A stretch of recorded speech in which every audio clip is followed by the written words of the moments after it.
Так, ну що, друзі, я думаю, що Well, dear friends, it's time to resume our conference.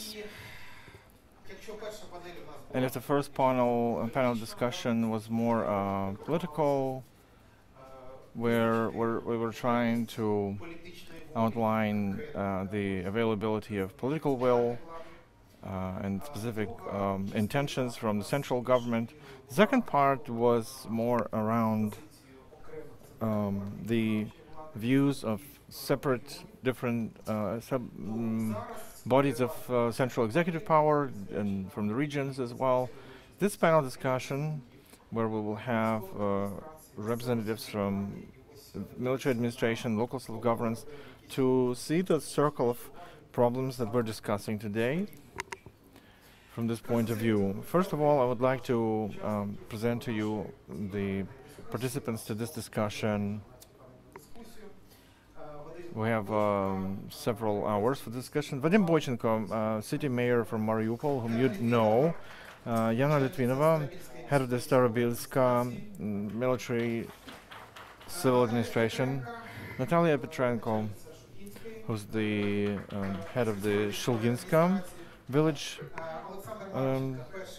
administration. Oleksandr MARCHENKO, first deputy of the head of Bakhmut military administration, and Serhiy LEVCHUK, head of secretariat of All-Ukrainian Association of Local Self-Governance, as well as Ukrainian Association of Rayon and Oblast councils.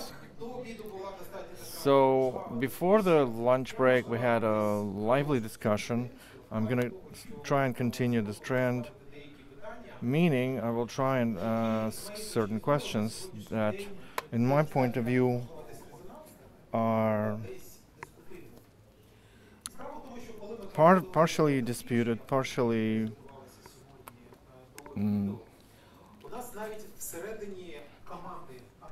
disputed. We have even in our analysts team and somewhere about 15 roundtables, different discussions that we were having when we were testing these documents. There were some discussions, and I've moved some of these questions to readdress them to the questions who work, to people who work with this, who have their position, who feel the moods in their teams and their communities. You know, first thing I would like to start from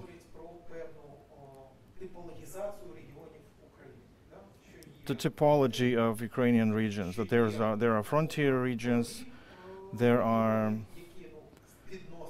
relatively safe regions, there is the central Ukraine, which is a certain protective barrier through which the frontier is facilitated, etc. But in our discussions, there's often a different question.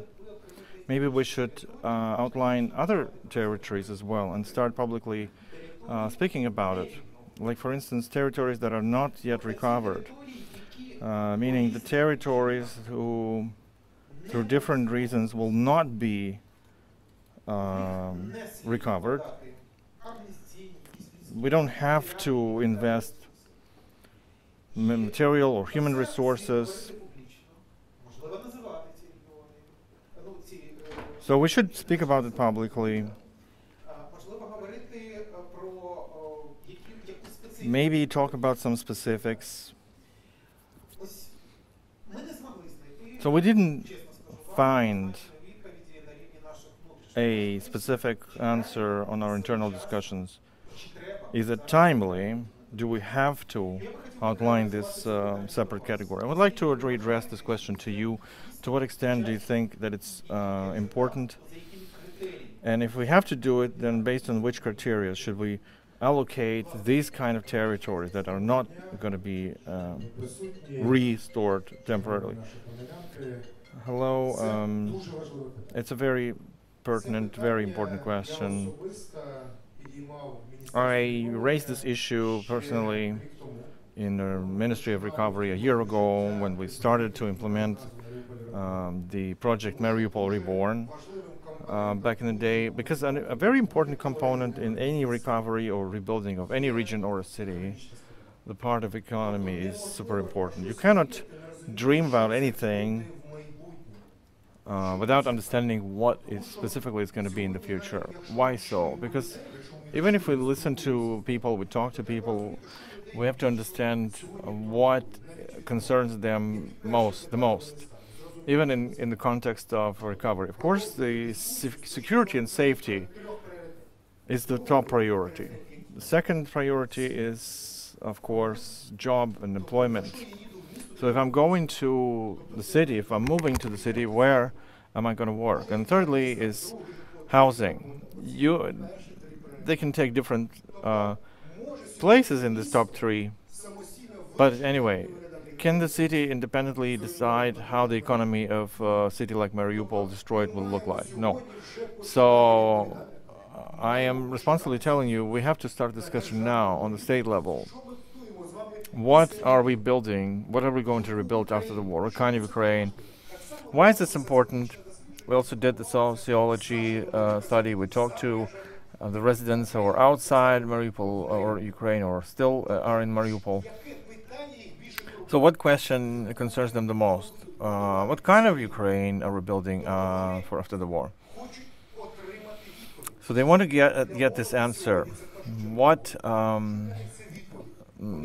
is for the young people? They want to see it's visualized. So it's basically a strategy of Ukrainian recovery, not as an Excel table that we are collecting, but pictures of actual future Ukraine. Sustainable, systemic, economically capable. What kind of jobs are we creating for young people? What kind of conditions do we create? So we're creating the conditions for people to return from abroad. We need to be economically capable for that. It's a super important question. It's a fundamental question. We have to start from the whole process of recovery. Just as well, when we ask the businesses, powerful, big businesses who we used to have in Mariupol, metallurgy, Metinvest, and we asked them, are you going to rebuild the metallurgy in Mariupol? Why is it important? Because it means jobs. How many jobs they used to have? 40,000. So that's the way any economy of any city or a country. Then one place like that generates 5 jobs. That's the calculation, that's the math, and we have to understand how we do the math. So if we ask the businesses the same question, they answer, well, it depends on what kind of conditions there will be. What kind of tax incentives can we count on? Are there going to be some tax exemption zones? Just as well, in the first political part, we were discussing that we are moving towards Europe. But Europe, it's not only benefits, there are also some limitations. And if we look at this narrow sector of metallurgy, we have to understand just as well precisely that Europe says heavy metallurgy has to go. So if we're going to Europe, then heavy metallurgy also has to leave Ukraine. And if we're building metallurgy, what kind of metallurgy? Renewable, all right. But are we ready to create conditions for renewable metallurgy? What is renewable metallurgy? So it means iron and electricity. You have to build powerful power stations. You have to create the conditions for the companies to be created. Is the Europe being prepared for that? Yeah, they are already preparing for that. And I will be frank with you, the Polish, we thank them for helping us in Mariupol in particular, but they're looking at us and understand that our metallurgy is in decline. It's basically dying out. What are they doing? They're passing a certain strategy. What kind of strategy? They create metallurgy in Poland, and that's what they write. Since metallurgy in Ukraine is in decline, we create a metallurgy and we take their benefits. So what do? They create conditions. What does it mean in Germany and in Poland? The one who builds, they are receiving incentives from the state, 50% investment reimbursal. over time, not immediately, but over time, 20 years, 30 years. But it doesn't still. When till 27, we have to sign all agreements in Euro integration. Then will have a direct impact on metallurgy. And by 2031, we will either have metallurgy or we'll have no metallurgy in Ukraine.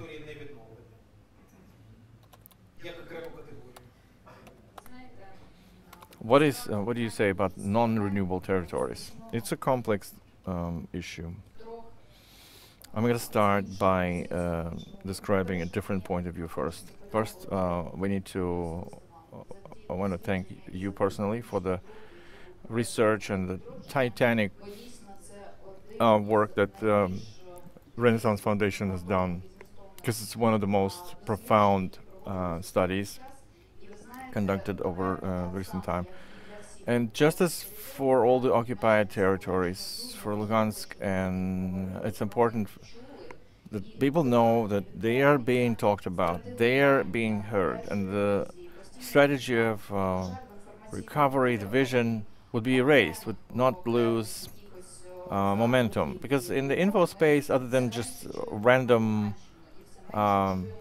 mentions, we hear less and less about Luhansk region, about practical, implementable things. And that creates a certain misunderstanding with people, what the state agency is doing on the temporarily occupied territories. And so when we were hearing these panelists today, the conclusion is, if each speech, each panel discussion causes such a resonance from different stakeholders, that means we're saying the right things. We now have to find a consensus that would motivate us all, and this is where it's about partnerships between horizontal and vertical layers or stages, if you want. It's hard to provide some analysis so that we can say that this particular city or this town or this village doesn't have to exist, because we don't have a real picture or what is going to be in the future. We know that occupants are destroying stuff. They are building new, settling with people we don't know. They nationalize our assets, and for us it's a challenge and a risk that each of us as manager is thinking about. What's gonna come next? Because what they're doing, we cannot adapt in our legislation, including the nationalization of facilities that were built before in different times. Who will be those people after we retake the territories? And so the local administrations, and then transitional period, some other civilian military administrations or other institutions who will act. So their job is a bit more than just their functions, because each of us, our teams who are now working, we can say that we're completely delivering the same functions, just as local self-governance does. But the complexity is that we don't have a territory, and we're working based on general law. When they look at us, they don't understand. If I am IDP in Kiev, but they tell me, you should go to your own military administration that you resettled from, what do I have to tell them? We are trying to be transparent and open for our community, but we need to have this sustainable and real communication in order to understand what's going to come next. What is the post-war recovery from scratch, and what will be recovered from scratch, but where, specifically in which cities, towns, villages, or property will need more time to analyze whether there will be people to actually generate value and jobs, etc. Because it's about people. Each local administration, it's primarily about people and what people want. We provide general strategy and general vision where we're going, what's going to happen after the war. People make us understand how specifically we make a specific project more relevant, more adapted for the needs. If we take the territories occupied from 2014, we have to understand that even what we were doing from year 14, administrative services, the electronic resources, it's still unclear for people. And when we enter with our administrative centers into Luhansk, they will not understand what to do with it because they've been lagging behind. There are many processes that have been disrupted from 2014. If we talk about territory that's been temporary occupation for 2 years, it's a different situation. Each of us have an average, a rough assessment, what is the amount of people that's going to be returning.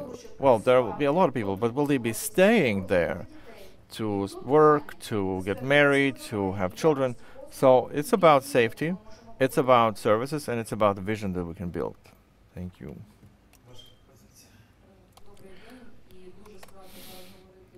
Right, thank you. It's difficult to talk about this after my colleagues, but I will try nevertheless. I represent agricultural territory, and we're saying the recovery of non-recoverable. Right now, our territory is quietly occupied. So there's full Russian space there, and they are using this time to make it sustainable. So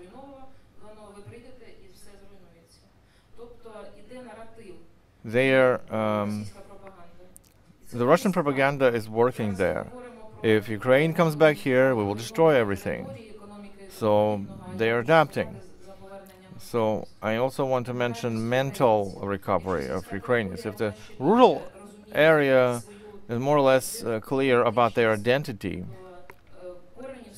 the roots that they are Ukrainians, that they value traditions, that we remember those traditions, then more industrial cities, they don't remember that as much.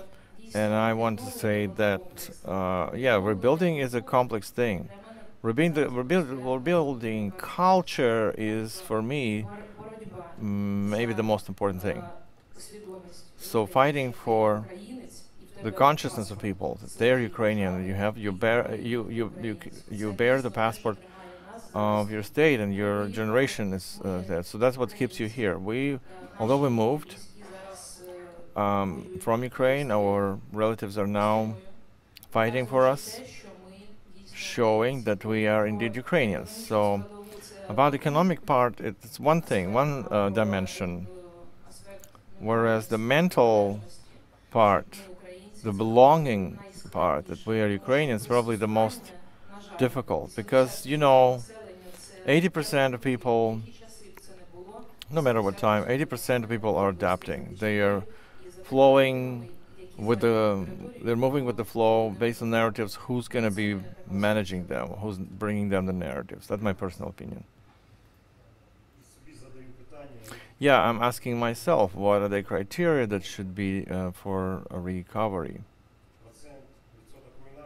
The percentage of ruination. Bakhmut city is 99% destroyed with critical infrastructure. Another 16 residential areas that are part of this community.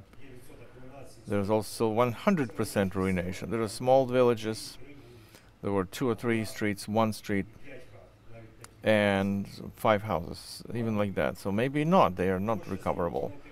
The mined territory, we have 436 square kilometers. After what's been done, they probably mined 100 or more % of the territory, and with many layers. Environmental impact. Yeah, we did have water reservoirs. We had our own water wells. Siversky Donetsk, we provided 50% of the population. What's going on there right now, we don't know. And you can have many examples like that. The number of construction debris after ruination of the entire community. 82,000 residents who relocated outside the city were evacuated. We did a study, and 70% of residents are ready to return the way the territories are right now. No light, no light or water, and possibly other problems, but people are ready to go there and still restore those territories. And the authorities have to do everything possible so that what we were discussing would be prepared even now, so that people know that people who return will have jobs, at least cleaning. Some will be working in production, in particular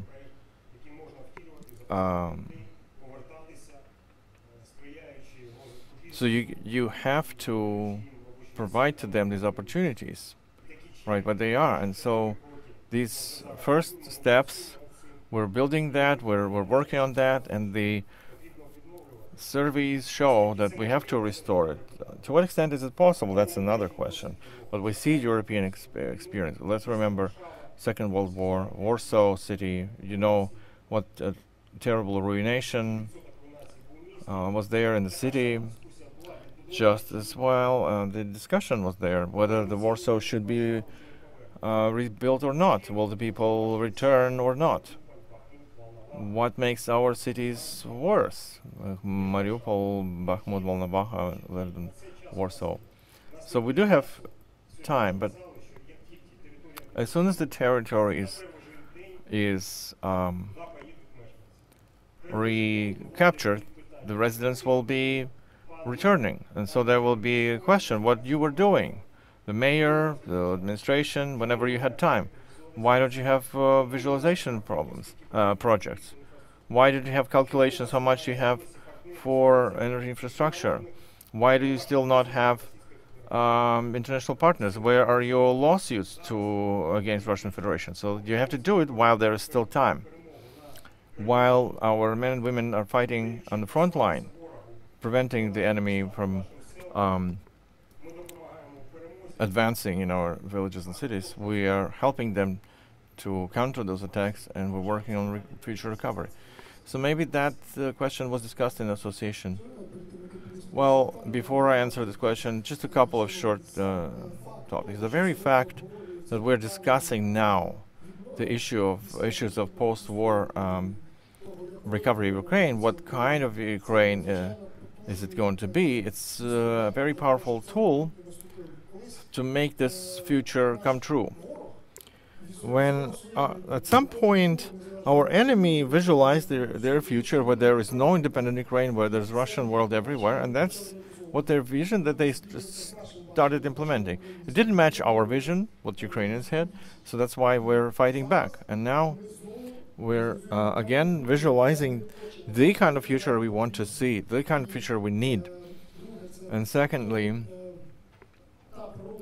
is the work we have done, the small, thin 4 brochures with this modest title, A Brief from the Occupation to Open Democratic Governance. It's a powerful analytical tool. It's a tool for to have this future that we are trying to visualize, but it's just a tool. In order to answer the question from our colleagues, that make it a priority, what's more important? Is it security? Is it healthcare? Is it jobs? Etc. In order to respond to this question, we have to first understand what kind of Ukraine do we want to see. So the previous discussion demonstrated our mentality, where there is a radically different position from the view that all the public officials are not eating their bread.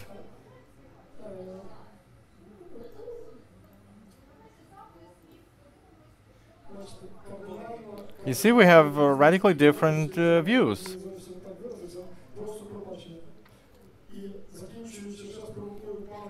And at some point, some of us said, if we didn't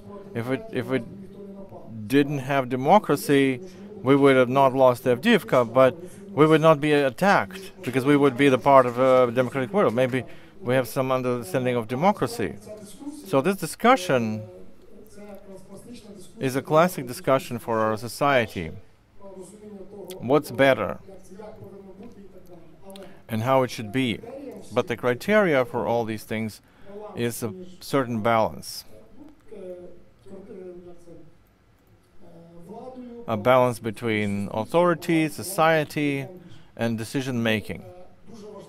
So it's very important to have balance in our society. And balance is achieved through institutions existing in democratic developed countries. Public engagement, local self-governance, decision-making, etc., etc. Of course, they are limited in the wartime, but there will be time when we achieve this democratic society. How do we arrive to it? That's the most important question. Now, going back to answering. I don't like the word recovery or rebuilding. You don't have to recover something that was created by those who attacked us.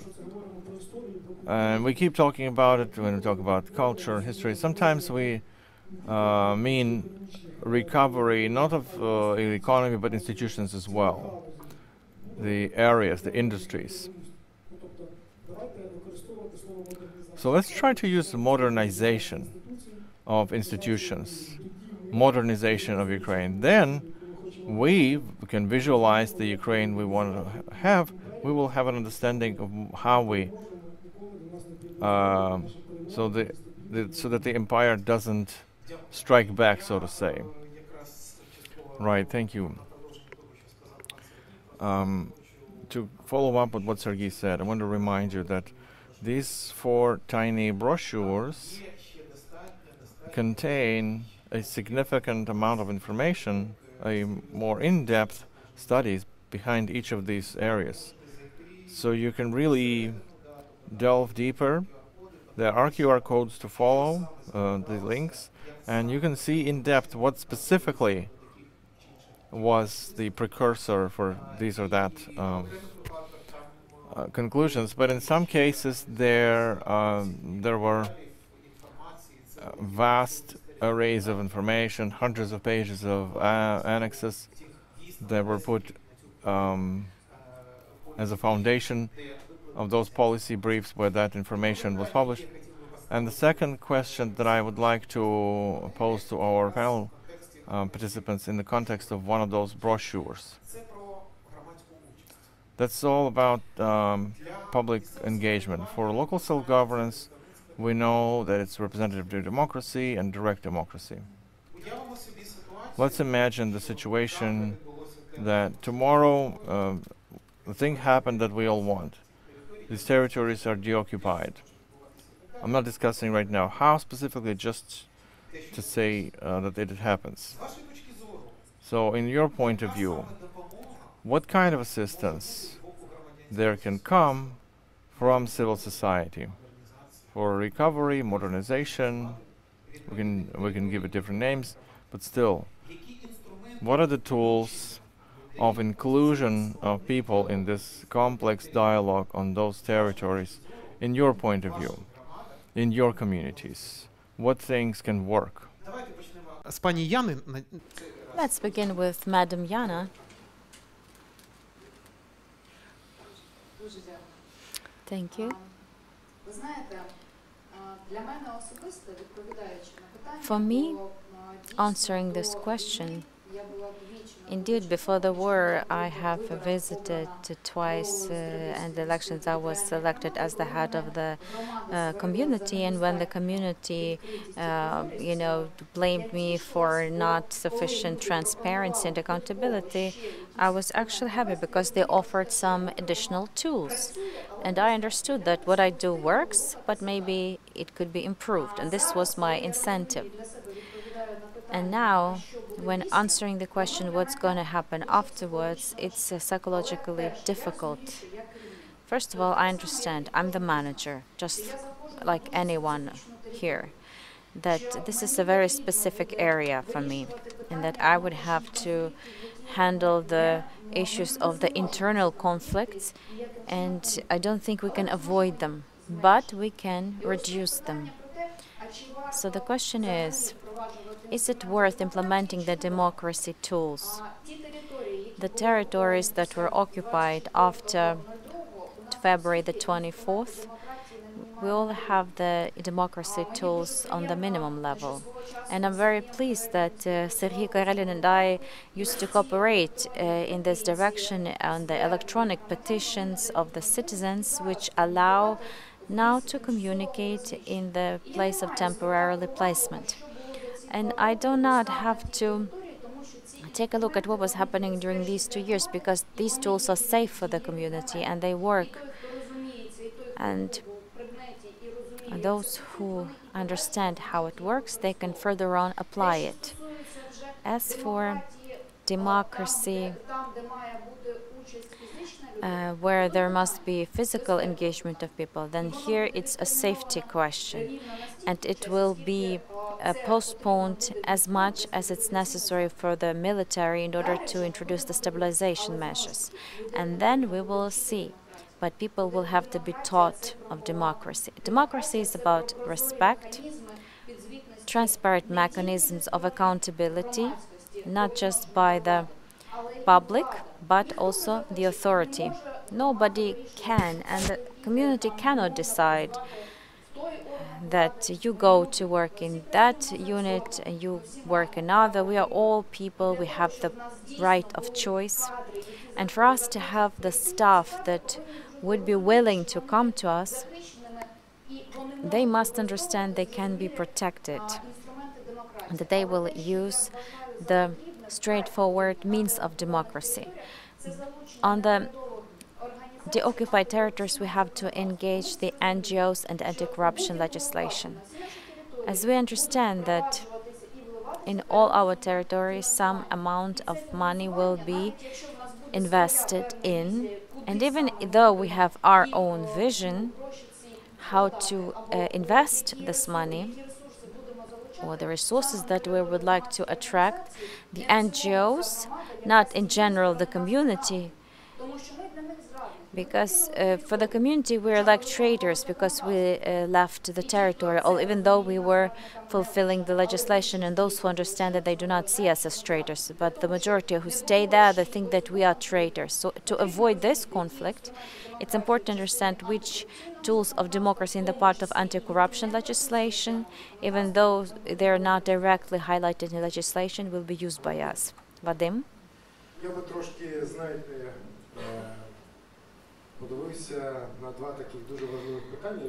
I would consider two important topics from our experience on the part of the Mariupol Reborn project for quick revival of Mariupol.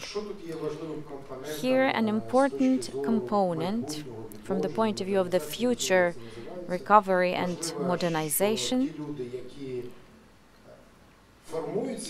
People who shape up this recovery, they must actually feel it. I would like to thank to our regional authorities and central authorities that we managed to do. The most important thing is to retain the community. We have powerful communities named I Mariupol. Now we have 27 centers, so we do have the community and we can communicate with them. So all these plans, if they are expert-oriented or whatever, they must be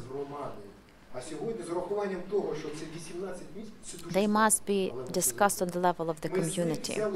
And we managed to prepare 400 questions out of it, and the experts analyzed it, considered the opinions of the Mariupol residents, and considered it in the further plans. So, whether or not for the drama theater to be there or not, drama theater that was destroyed by the Russians, the Mariupol residents say no. They say that instead of it, it must be the memory site. And the architects, they considered this in their urban plans. So I say, let's communicate with the community. There are no experts, but they must feel the city we are painting now.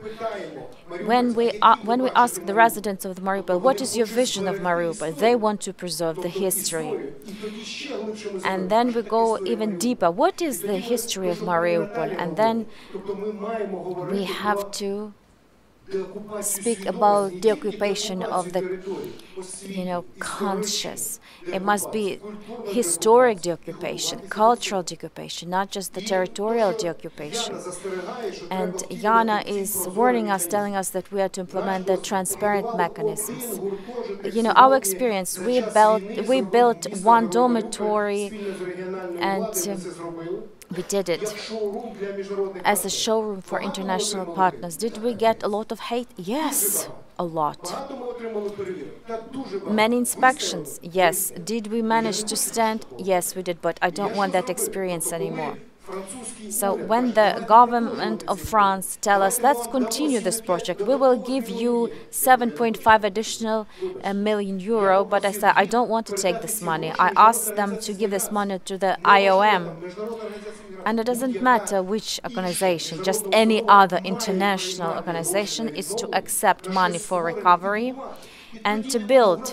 And then the community will not have questions for the authorities. And the authorities will give the TOR, the vision, and that's it. And then it will be built. And I'm inviting for the opening very soon. We have already built 10 floors, and an additional dormitory that is created as the social residence in Dnipro will be opened this month. And we have agreed with government of France and IOM it will be the 4th of June. But it is happening. And they have built. We only provided our technical vision. And this way, given the experience that we have gotten maybe from our mistakes, this way we can recover, revive Ukraine. I do not need in Mariupol money for the kindergarten or school. I need a school or kindergarten. So we can engage international partners to build kindergartens and schools for us. So this is not about money. On each level in Europe, that's what we talk about, saying let's create some international organization. And that's where the money will go, so that there was trust for these international organizations. But going back to what I previously said, a lot of personnel is required for this, and if we do not prepare them professionally, that even this TOR or visualization must be created by somebody. So we have to prepare the staff. And the last, the dignified salary on the level of ministry or regional level, the progressive system of remuneration, American system. Let's implement it. They implemented it when there was war, and that's what we have to do, and this will eliminate questions of corruption. There will be clearly defined how much is paid for this position, and that's all. And it's all transparent. Natalia, what do you think about engagement of public? I had a 2-week program. I have just returned from Sweden. Procrastination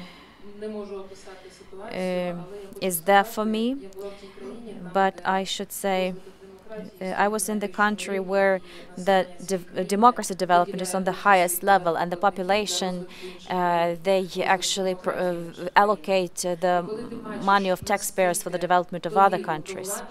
And when we see such level of trust for the government, I was curious to see which tools they use. I think everybody knows that in Sweden they have the highest taxes, and people say that we love paying taxes. These are just ordinary people. And this event was held in the library, and I just talked to the regular, ordinary people. And I should say that in Ukraine we always had the lowest taxes and the lowest expectations in taxpayers, especially those who do not understand what tax is and where it goes and how it is spent. So our illiteracy is our flaw. But those means of democracy that are used by most powerful countries must be implemented by us after war, and the international organizations will allocate big funds for this. And the budget is there, and I saw the programs that will be implemented. So first thing is the political resilience. They do not play the politics, like when we create one-day party just for the elections and then we forget about it. This is the politics of the party, and they teach that from school. And then it's a cooperation of the positions of the authorities. And then they make an agreement. If not, they organize the referendum. And believe me, even 6 months ago, Mr. Kalushkov, he was here, he would say, I'm in your head, but... And I was frightened before. I thought that the local referendum is something, you know, out of the norm, but no, it does work. I do have a hope that we will implement best principles of democracy, given the approach to the territories. So, the occupation was 10 years ago, that's one system. The occupation 3 years ago, another system. But engaging the public and the experts who are on the government-controlled territory, the IDP's Council for us is a powerful tool with the developments and anything else. Thank you. I hope we will use this tool of referendum in the future, because we do not have even law today to do so. But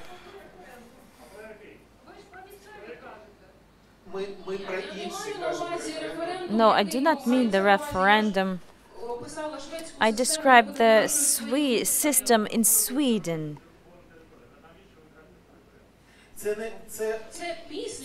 No, after the entire system recovers. No, we do not have even pieces of legislation about the local referendum. I just gave you the example of Sweden. I told you that this was going to be a different approach to the territories and different stages for the recovery of the authorities. Oleksandr? Yeah, engagement of the public.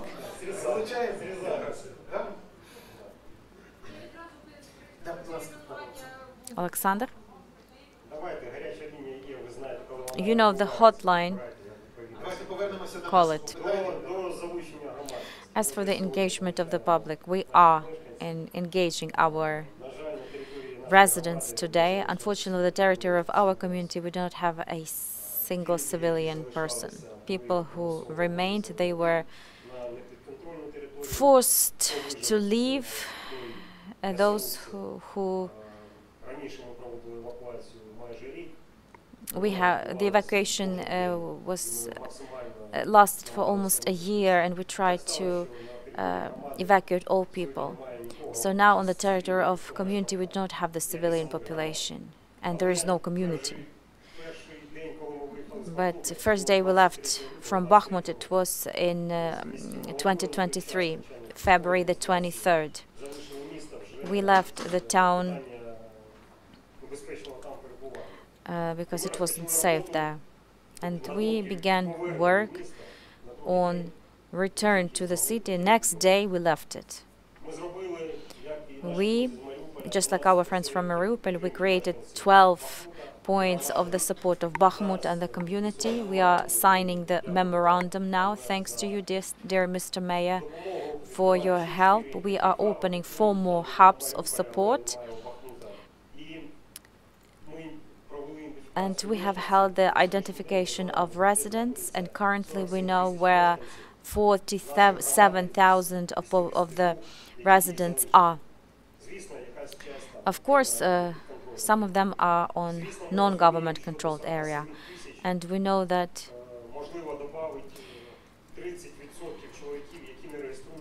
there are also 30% should be added more to 47,000 that are men who do not register as IDPs, and we should say this. We know in which villages or towns our residents are. We are providing social support, humanitarian support, medical support, legal support in the centers. The idea is to approach everyone and to help the person who lost everything. Job, accommodation, and sometimes even faith into the future. And it's important for us to help them relocate and to go back home.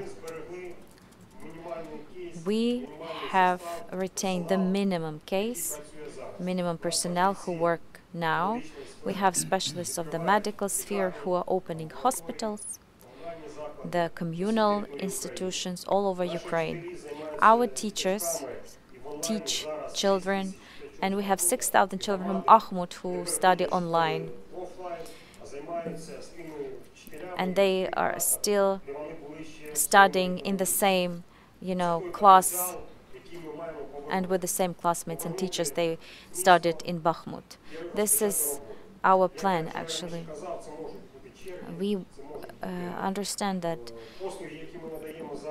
the services that we are providing now, we did preserve the entire range of these services all over Ukraine. The ones that we provided in Bakhmut, it's the archives or the administrative services center, the medicine, or the minimum residential services.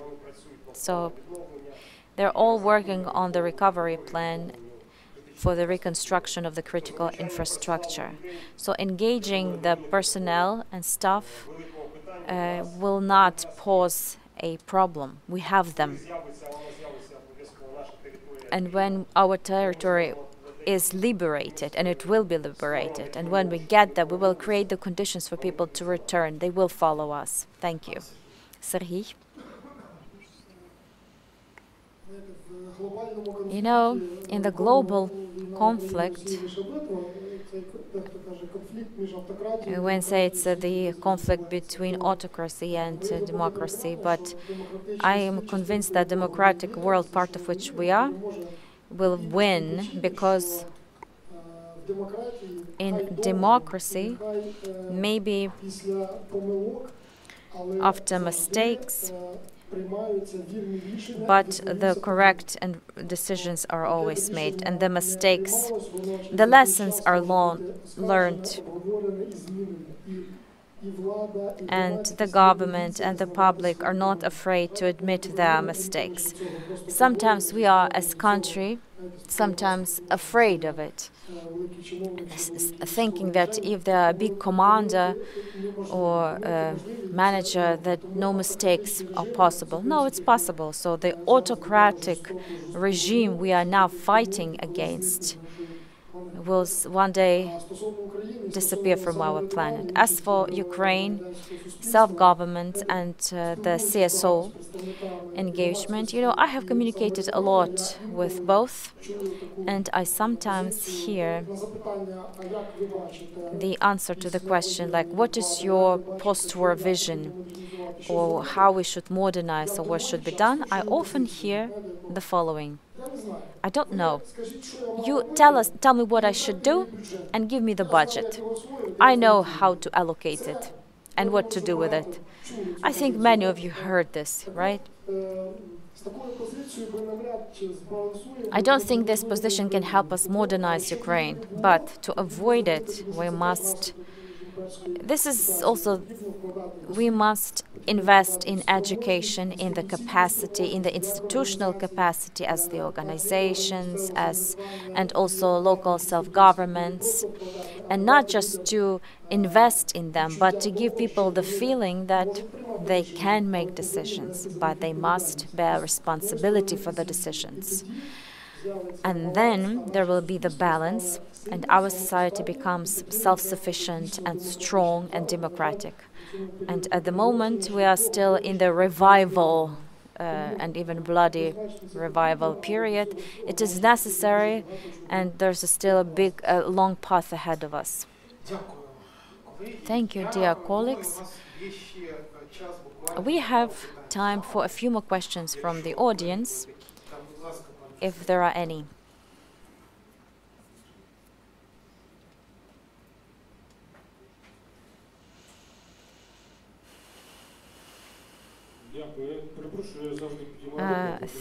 Sorry, I always raise my hand and then I think what to ask about. Thank you.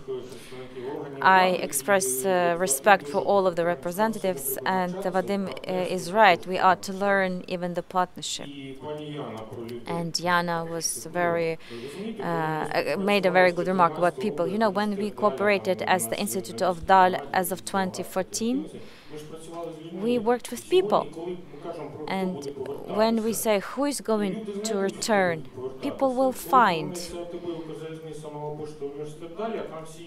You know, if maybe first of all our institute and then others will catch up. Roman Vlasenko, Oleksiy, I didn't even think that Roman Vlasenko, the representative of the authorities, and Olga Zhitkova, the representative of the public, it's terrifying. But, you know, please advocate the protection of the institution you know, I am the university, Roma Vlasenko, it's the authority. You have to speak about this, because when I see some hub in Starobilsk or anywhere else, and I know that there is Natalia Petrenko who's everywhere, when I know there is Luhansk region and I know where I will return, then it all will be clear. It's just a remark. Yana LYUBIMOVA, please. Thank you, dear representatives of the self-governments. It was very important for me to hear about your experience. I represent Luhansk region, and maybe I would like to ask a question, the mayor of Mariupol, about the reasonability of separation of these hubs for work with the IDPs. I understand that's a certain element to focus on the residents of the community, but do you think this assists to the integration of people who are now IDPs?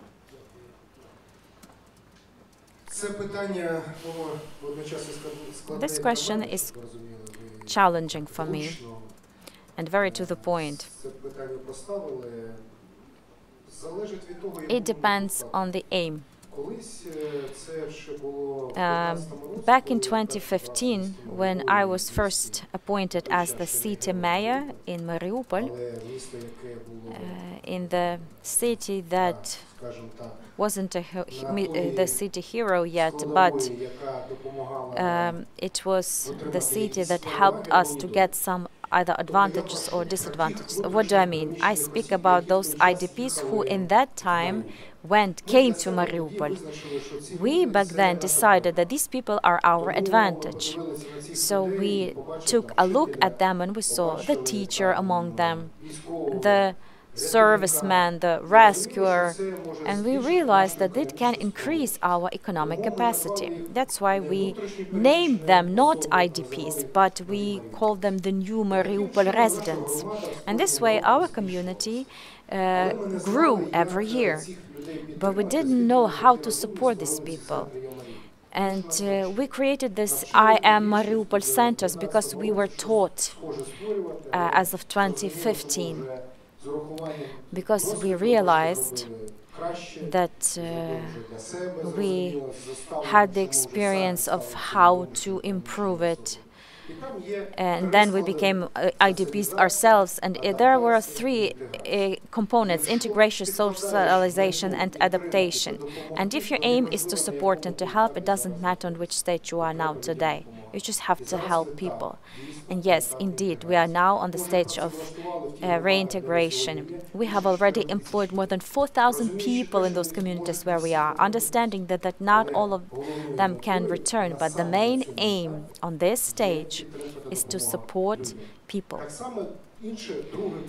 Another question within this reintegration bloc is, and that's the most important question, as me at the head of the section on the occupied territories, and we will discuss this with the government, that's the accommodation problem.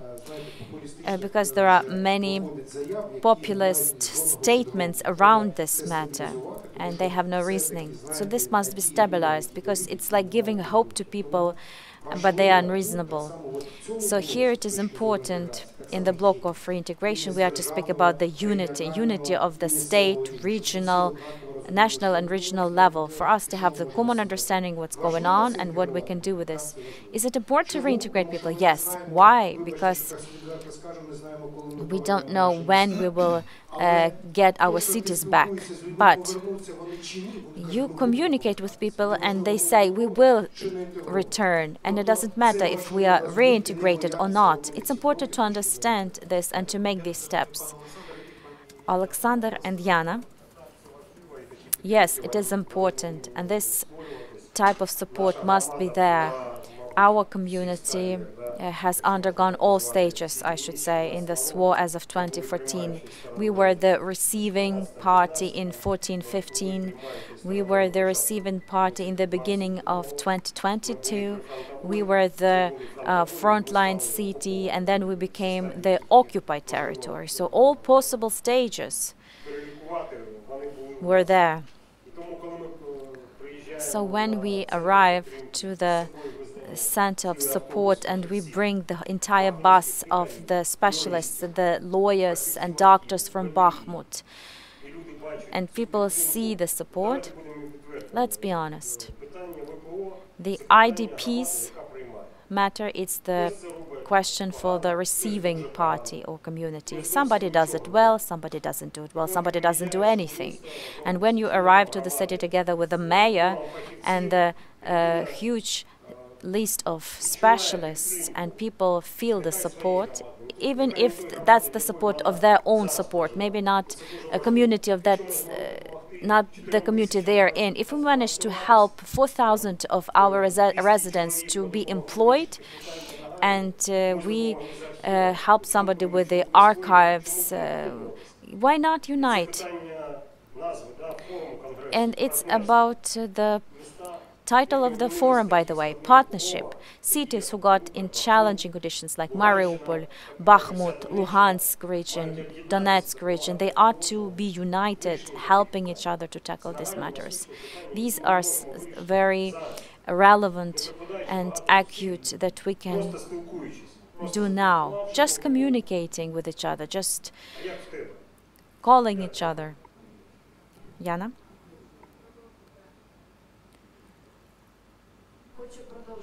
I would like to continue the topic of the hubs mentioned by Madam Yana. Indeed, this is a challenge for us, and it's also our gain, because each community that understands the potential the IDPs have, they are oriented on making sure these IDPs do stay and settle down in the community where they are now. This is about what's going on today, because indeed there are many of us, and we are scattered all over Ukraine. When in the beginning of the full-scale invasion, the first hubs were open in the regional centers from Luhansk, and by the end of 2022 there were 27 of them. So in each region there was a hub from this or that community that would engage and unite not even the residents of Starobilsk, Shulginka or Poznanska community, but we received all, because this way we could do the most coverage. And indeed people understood what we were about, because we worked with the humanitarian aid. The time changes, humanitarian aid goes lower, we are not procuring it, and our partners tell us about adaptation. I do not like this word personally, but there is less of humanitarian aid now, and that's the fact. So we still have the space for people where we can communicate and shape up the unity of the community. That's what Ruslan talked about. So we understand that we are part of Luhansk region, and this enables people to understand that they are needed, and those people who seek this, because most people want the authorities, local authorities, to come and help, and those who want to stay united, they are next to us, and we understand that we will rely on these people when we return, because they are the first ones who will be as volunteers, and they are providing for logistic chains, because there are no specialists. In either educational or medical, they're about action, they're about democracy. And these hubs, we need them because that's what the community is uniting against.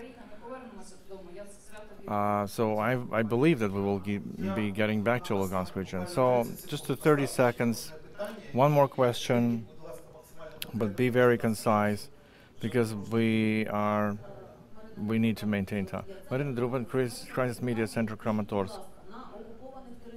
So on occupied territories, so are there attempts to help people regarding helping people to rebuild their housing? I know that the committee sometimes cannot assess the damage, but people need that, especially those who have it entirely destroyed. So this is another layer of problems. Just a short response. I had a meeting with Maria Vereshchuk. So thank you for inviting for these discussions using Mariupol, but responding directly. So the law 2933, the pilot is Melitopol city. Why we took Melitopol? Because there's a smaller amount of ruination. Because it's about satellite assessment of damaged property. It was a successful project. It showed its efficacy, and now so we asked Irina Vereshchuk, who's Vice Prime Minister, who's responsible for all of us, because we're all IDPs, so that she writes a letter, and she did it already. A letter for Ukrainian government, for Prime Minister, so that this project goes on, so the pilot is effective for other communities as well. And we hope that in the nearest future it's going to happen. And it's not even about money now. As I said on Monday, it's about fairness. We have to record all ruination, because the enemy in Mariupol, they are concealing what they did, the ruination that they did, and they're even building something on our territory. So it's important for us to record that. It's about justice, about the situation, people who lost their housing, who died. It's important to record this. So that's why we're saying it's important for us to have a fair assessment of the problems in Bakhmut, Mariupol, and other communities who were damaged so much by Russia. So the law is there, we have to implement it. Just 30 seconds, Yana and Natalia, and then we wrap up this part. Each authority wants to raise these questions to help IDPs. Passively, actively, but still understanding the funding sources of what we want, either certificates or new houses. We understand that there's war in the country, there's no budget, there's opportunity, there's possibility of reparations after victory, but it's at the moment it's very far away. But at the same time, if we have association, there's All-Ukrainian Association, there are foundations, there are people from Association of Cities. We keep raising this issue so that not only understanding when can we count on the money, but understanding on prospects. When we'll be able to have that. And so their Renaissance Foundation have conducted analysis. There is a strategy adopted by Association of Ukrainian Cities. There are criteria of territory recovery. So by joint effort, but together with you, we'll be able to find actual mechanisms that will help us these prospects. Right. So now до того, що вже було проголошено, треба Наталя, так, вибачте. Все добре. So I'm confusing the names, sorry. І до того, що було сказано, повертаючись, хочу сказати. So coming back to what it said, today we can help win on that legal battle, which is very important. It's not as quickly as we wanted. The arrested frozen accounts of Russia, they generate percent, some 15 billion per year. And I asked the entire international community in Brussels and the Council of Europe, and you also have to have an impact on that. While our men and women on the line are fighting for independence and victory, we can right now achieve this very important step. At least €1 or dollar will be allocated for recovery of Ukraine, and there's money. Right, I wanted to sum it up, because we need to be invited on separate panel discussions, and because,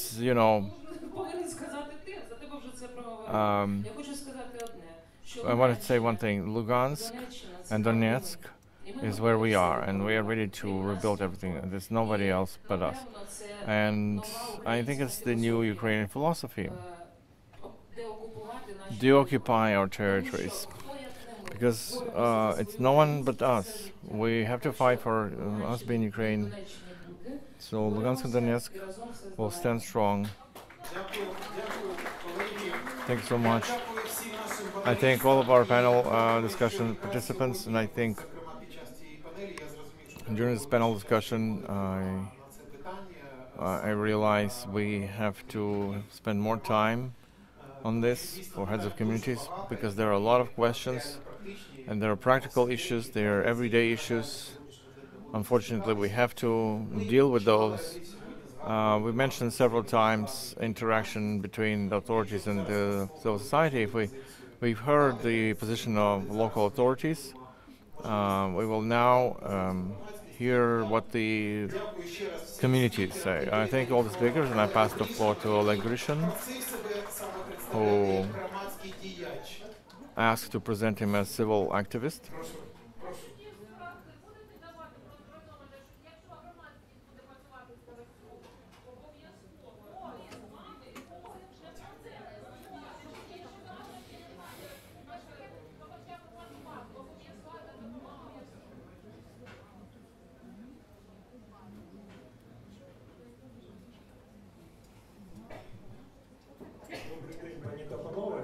Hello everyone. So there are panelists arriving.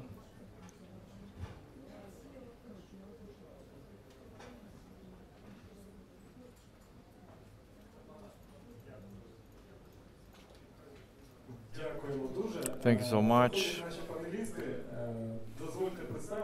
So let me present myself. I'm Oleksiy. I'm from Grishina village of Pokrovsk region, Donetsk. I'm twice IDP, and so on and so forth.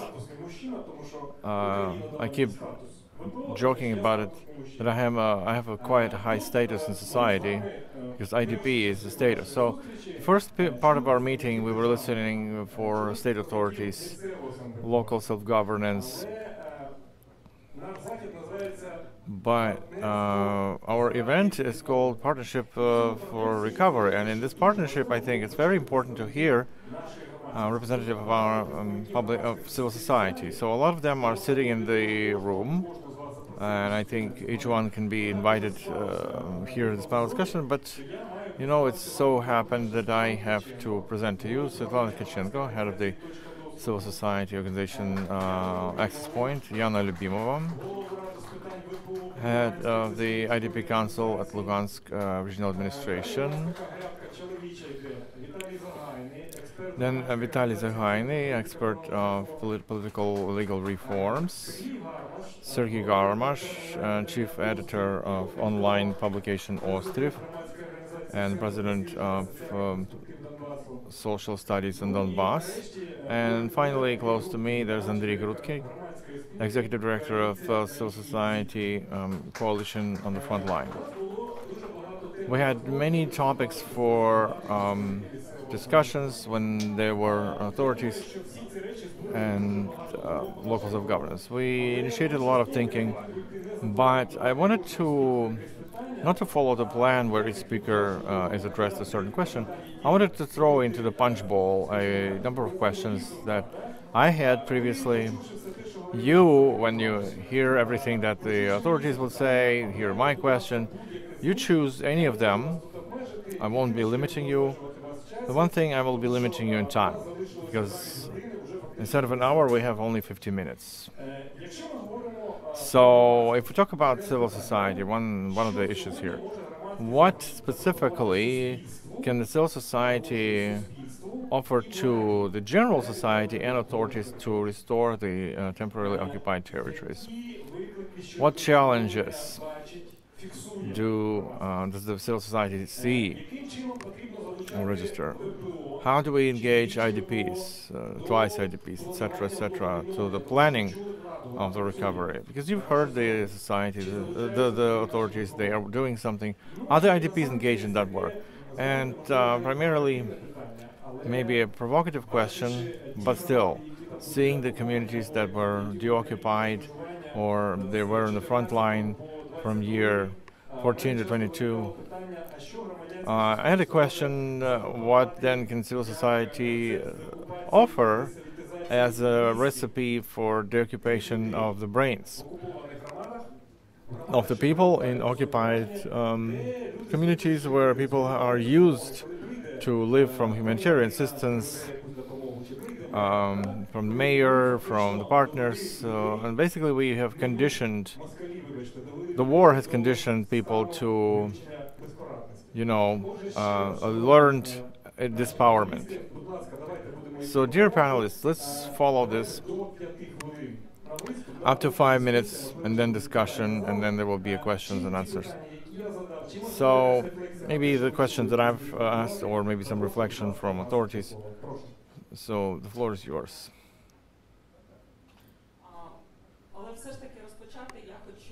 I wanted to start from thanking the organizers for even having this discussion. It's important, it's what we had to do maybe back in the year 14, but it's happening now, and it's already a great, a certain victory. The study that you've done, it's a very important contribution in the recovery itself. Donetsk and Luhansk, Ukrainian, Luhansk and Donetsk in full-fledged part of Ukraine, so thank you so much for this. As for your questions, Oleg, from my point of view, the civil society can offer cooperation in rebuilding these territories on clear principles and rules. So democracy is about procedure. It's about procedure that you respect, that you stick to, and so using these rules and principles, the cooperation on recovery of people, of societies, communities, because we're working for the people, with the people, so that's what the civil society can offer. But if we talk about how to recover the brains or the mindset, I think it's what we're doing, all of our independence. We're learning how to be democratic. We are providing procedures, the tools of local democracy, learning to use it. And we're doing it in all communities, in Transcarpathian region and in Donetsk region, and before 2022, regardless of whether there were military administrations, military civilian administrations, or there were local self-governance. And Serhiy Karelin already mentioned Severodonetsk. Well, there was Slavyansk.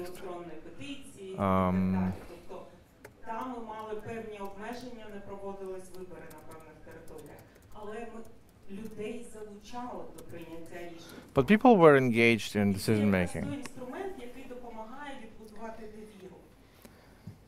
And that's the tool that will not be recover the trust. People have to feel that the decisions that are taking are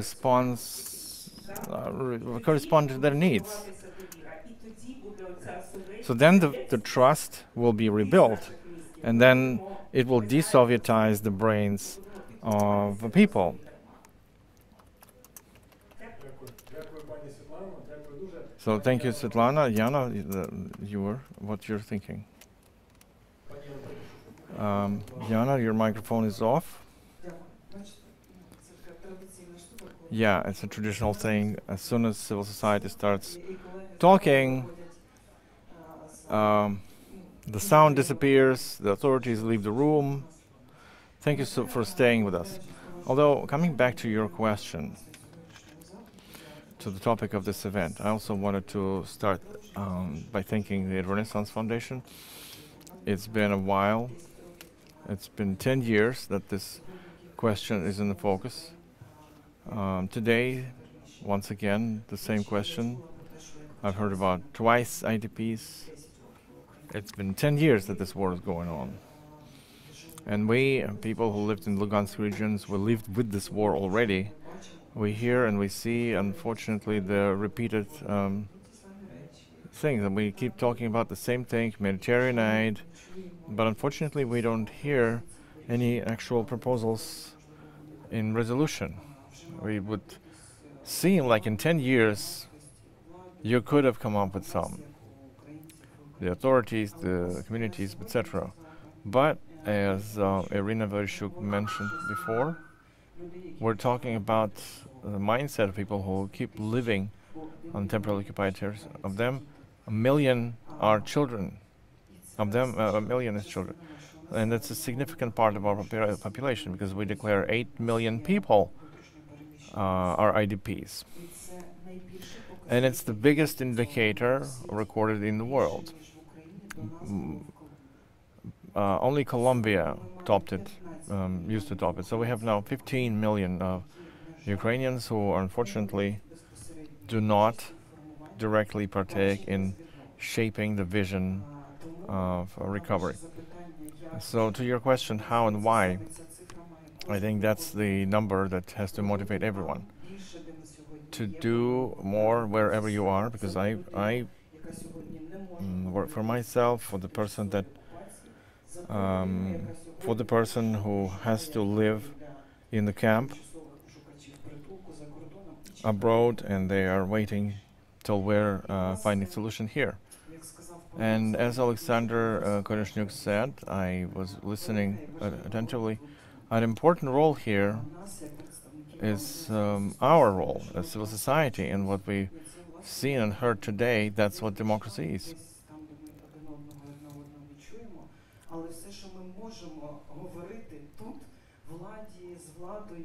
So when we talk to power, when we say truth to power, that's democracy is. How are we going to change it? That's another question, but we do have the opportunity. Let's be constructive. Let's shape these opportunities according to our competences. Take responsibility, get engaged in recovery, because participation is about partnership. There will be time for us to be watchdogs again. Now, though, it's about keeping the focus, supporting the recovery and supporting the authorities on that way. We were talking about Forbes, and Forbes are saying that we have a very difficult demographic situation, and I think that is another part of our demand, because we have the opportunities to speak about unpopular messages, to raise those issues, and to focus people's attention on what's really important right now, because trust to civil society is there and it's significant. Speaking about me as the representative of the IDP Council, this is the tool answering your question. This tool is a working tool and it is approved by corresponding legislation, pieces of legislation, and no decision made in any community without participation of the community, and this is the result of the advocating work, and we have many IDP council, 25 in the regional level and 692 in the local self-governments. If to calculate in accordance with the typical provision, at the same time its volunteer contribution into the recovery is made by at least 10,000 of IDPs who took the responsibility to make the constructive participation for the inclusion of the IDPs into the decision made by the communities. And this is the big range of decisions, but it's not possible to avoid correlation nowadays. From what I heard and what is personally important for me, so that all the decisions that are made are measured by the level of inclusion in social work, because the war is the war ruins not just cities but also people. We get many people with disabilities, physical and mental disabilities, and their quantity unfortunately will grow. So the focus of attention of us colleagues as the professional organizations and the public, in my opinion, must be increased on the provision of the social services as service providers, so that we could work not only with the grant money but from the budget money, and us becoming the providers and assistants of the state in provision of the social services, perhaps, and also the occupied communities. And also participation of women in the recovery. We saw the heads of the military administrations. Dear, we respect you, we appreciate your everyday's work, but all decisions that are made today, they must be on participation of women, because only a woman knows that not only oil and buckwheat or wheat is needed, and perhaps the cotton pads or some other like diapers for children. So social work, unfortunately, in Ukraine, it has the woman's face, unfortunately. Well, that's all for me. Thank you for the opportunity to speak up. Thank you, dear Yana. I think I say we hear all, and then we have a Q&A session. Vitaly, the floor is yours. I'll try to answer your first question about the contribution from the civil CSOs, given the situation Ukraine is in today. Today, our task is to preserve Ukraine as a democratic country. We are in conditions of prolonged action of the central executive bodies. I mean, in fact, constitutionally speaking, but we have the prolonged powers of our president and our parliament. And very soon this will also happen to the local authorities. So how do we fill in the vacuum of distrust? I think that's the key task that could be done by the public sector today. And what is necessary for this? To keep on promoting and developing the tools for this interaction, because what we have, the arsenal that we have, it's quite old-fashioned, and it has been shaped in all other times, not in the conditions of the martial law. And in my opinion, not enough attention is given to it. And even our today's conference, and what I have noted down during first two panels, is that the representatives of the central bodies, and not just the central bodies, but all local bodies or state bodies, there was one very peculiar thing. It's so convenient, the state vertical, you know who to talk to, which answer to expect for, and the decisions are made fast. That's cool, but this is the step to the authoritarianism, not to the democracy. This is not the model that we were building up as of 1991. And in my opinion, going back to the first statement that the key role of the public, of the CSO, is to preserve democracy in our country. Yes, no doubt, those aspects you mentioned are also important when some part of NGOs are social services providers. That's important as well. And that's about decentralization of the sphere of the public sector services. But not only social services, it can be education or culture, physical culture and sports services. And going back to the question of the toolkit, like thanks to what?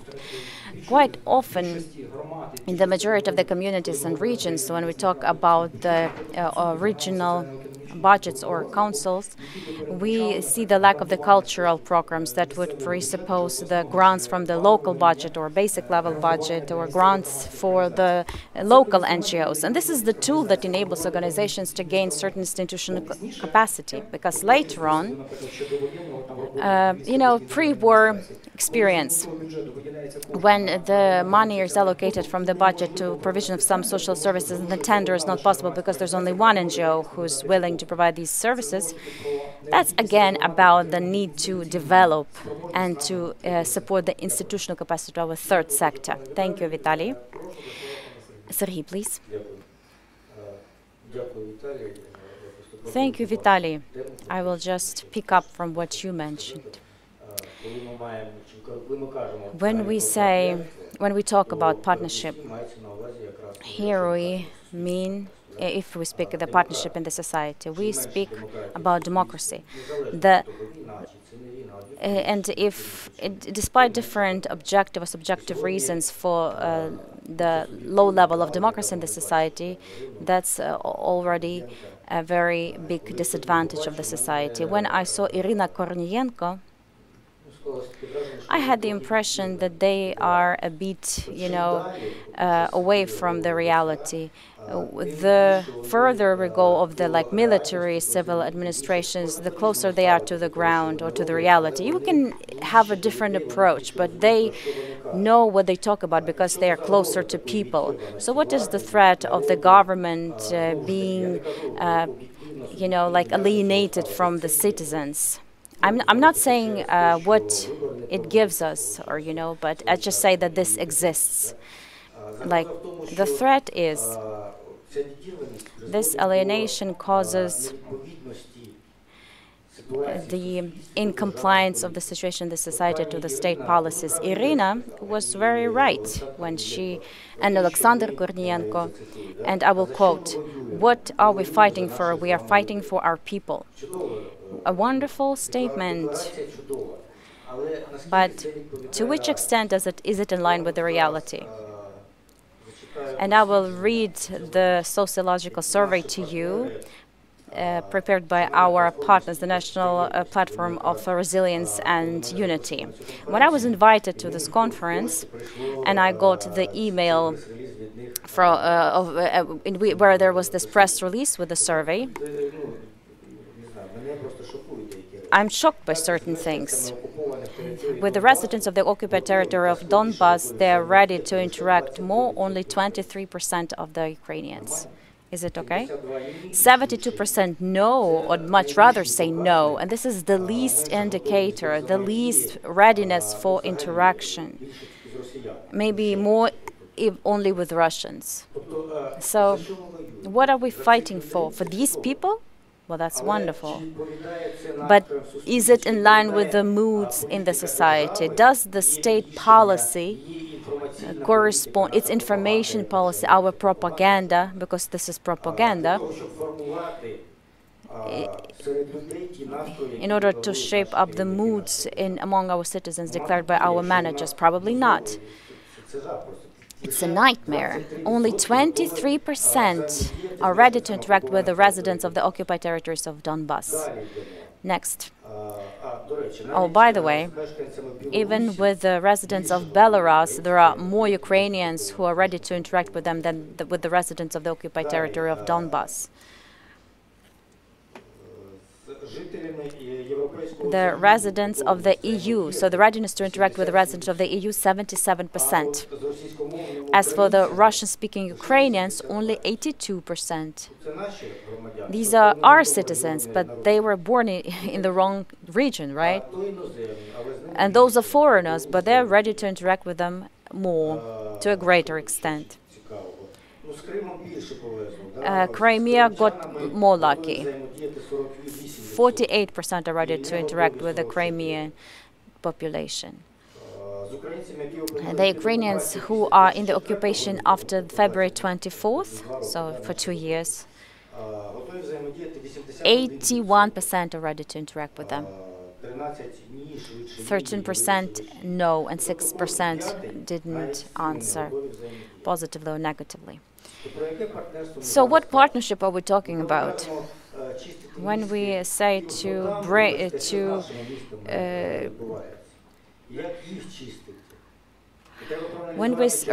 we have to analyze why they have become like this, that we are not ready to see in our citizens Ukrainians.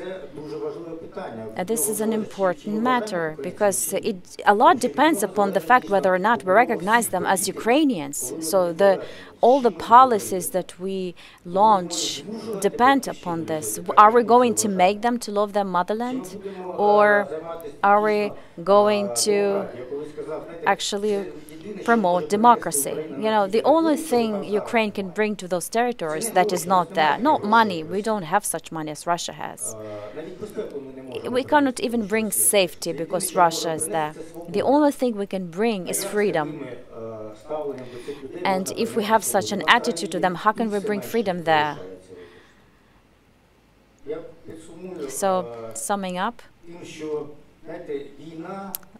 the war has poisoned our brain with hatred, impatience, non-tolerance and non-democracy. But the war can last longer because the one effect of the war is the shocking state, and then you can, of course, justify the hatred for the enemy. But if the war lasts for 2 or more years, the hatred is poisoning us and our attitude to our citizens, peers. So we have to recognize this problem and to respond to it. Unfortunately, they said and left. That's also about the partnership and the attitude. We heard them, but they didn't hear us. Thank you. Thank you. Thank you, Serhiy. Andriy. To add up, I would like to greet the organizers that apart from 4 briefings that were represented, wonderful documents, and in this room we held the study, and an analytical report can be prepared in 5 minutes that shows the attitude of the authorities to the set subject matter and attitude to the CSO. And here we don't need to prove anything to anyone. The person just gets up and leaves. This is the act. And it was very interesting to hear everyone, Irina Andreevna and the representatives of the local authorities. And I do agree with an interesting message that the vertical, we built up the vertical, how convenient it is. And then Oleksandr Grigorovich, somewhere in the bottom of the screen, pops up and says, hello. Well, if to speak about specifics, in Avdiivka, out of 26,000 population, there's only 4% on the moment of the retreat of the Ukrainian forces. In Zvanyiv community, less than 4% stayed. So it's depopulation. So Russia creates the destroyed piece of land, and nobody knows what this territory is going to look like at the end of war. And we understand that the war can still last and last. We don't know when it ends. This is the basic constant that we have to be based on. Next, a lot of people left, but they still are in contact with their home. You know, every morning I wake up and I have flashbacks about my Turetsk and Donetchina. Maybe not every day, but still in different situations. And the same refers to children, youth. All of them will have this psychological state of mind, and it will be displayed. Even 30 years later, we don't know what's going to be 30 years later, but these are people who origin from our land. And the question is, who is going to populate our regions after the victory and after the deoccupation? Who will that be? Are there going to be constructors who will be invited by the military administration to build 45 schools where there are no even 3 children? 34 clinics in 2 weeks? Would you like that? They can build it. So that's why I think I and our coalition in the contact line we see existentially and systematically to hold connection with people wherever they are and to preserve our regional and national identity. As Ukrainian, as the resident of Luhansk region or Donetsk region, we should not lose these people in the informational space. And the representative of the Bakhmut authority said that they know where the half of the population of Bakhmut via social protection bodies, where is the another half? And does the authority consider them as their target audience? It's great that you have invited Mr. BOYCHENKO and the representative of Bakhmut. They have Mariupol Reborn. That's a wonderful product. I don't know how much it costs. And the joint project with Mest Invest Bakhmut, the stain dream. The question is, in Donetsk region, Kaltzik community, 3 people who are still there, can they visualize and economically give the economic reasoning of the model of cluster increase with the green technologies? But the authorities still think that the public are the people who can later on watch the presentation, a beautiful presentation. They will show them. And we understand when the authority doesn't have stuff, this presentation will look the following way. Mr. BOYCHENKO and Bakhmut are 2 communities in the Donetsk region who did the similar product of this level. And still, Bakhmut is only 1 micro-region, Yubileyny. Others, they didn't do that. Maybe no need. The question, if there is no national vision and regional vision, no regional vision. Other different reasons, they cannot calculate the losses and so on, but Mariupol, they somehow did manage to calculate. They have invited the top architects, economic specialists, other specialists, and on their website I saw that they invite the public there, and nobody else invites anyone. So this is the second key question I want to focus on. They are ready to renovate, to recover now. They have already procured the communal equipment. They have prepared the presentation where in the mid of the village next to the stadium for 300,000 they have this replica of the Eiffel Tower. And they are the designers. That's the way they see that. The managers of the military administration, they can now tell you that they will implement all of the tools for local democracy, starting with a petition, ending in the budget, consultations with the community and councils of IDPs and so on. But nobody will work there in these bodies. And in the monitoring reports and the analytics, these tools will be as working tools. So, dear friends, the public will definitely can be the expert type and can participate in the formation of the state policy and international vision, what Donetsk and Luhansk region will be like after the occupation, because it's tightly related to the expectation of people. They're afraid that they will build their whatever, they will create some economic zones, and it will look exactly like what the Soviet Union has built, but with the skate platforms. Thank you, Andrei. I see, Marina, that you're willing to speak up. Dear colleagues, you did not use much time, so after your internal discussion, I already see that apart from those questions that I was asking, you also raised a lot of important matters. Maybe some of you would like to comment here, or do we make the Q&A session? Yana? So, I represent civil society, and I hear a lot of dissent, of course. I don't want to spread dissent, but still, we just throw hate back and forth. I call it soft democracy. Well, that's what it is. Of course, we have to keep working together to work changes, but coming back to basically what I wanted to say, I think that those of you who work for the civil society, who acting civil society, it would be great to have a 3 months internship in military administrations and local self-governance in the authorities in order to speak the same language, in order to understand how the budgets are built, how the state institutions are created. What about the other way around? Of course, the other way around as well. So that's really speaking the same language, because we mentioned European experience. Yeah, it's that's how it works in there. Maybe it's not relevant at the moment, but it's still important to talk about, because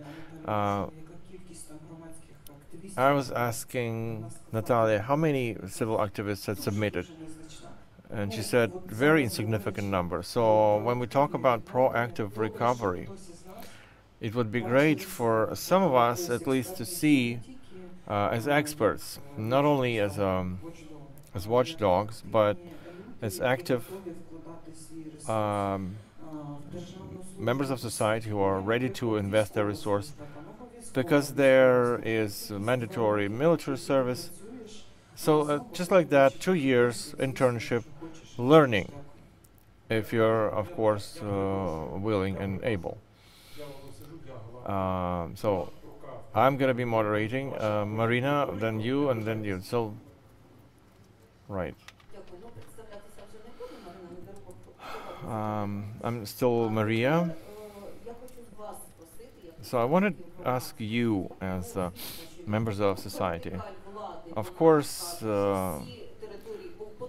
the authorities say that we have to restore all the territories, etc. What is your attitude?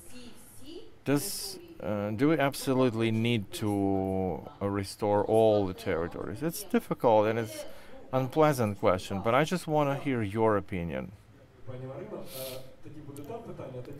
Yeah, thank you.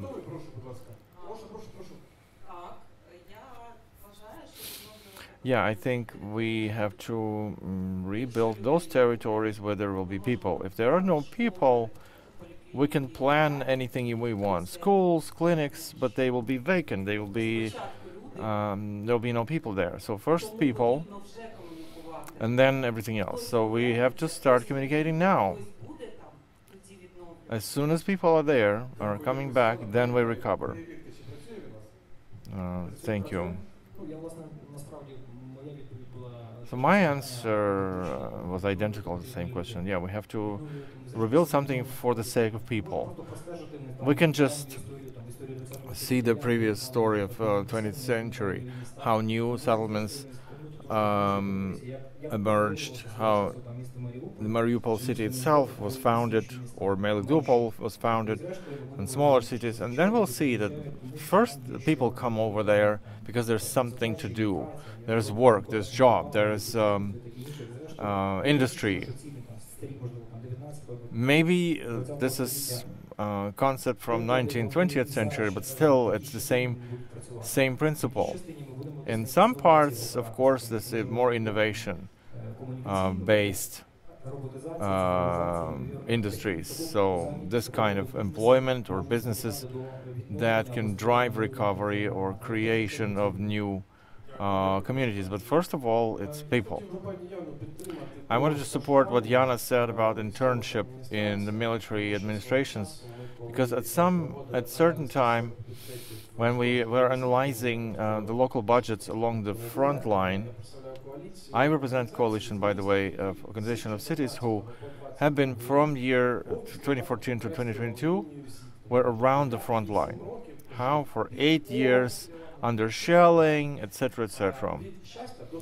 From Shastya to Sartana, that's the line.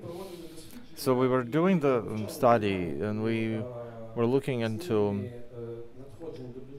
the dynamics of budget revenues from local taxes. And we were advocating for the authorities, like as if we would be bragging about it.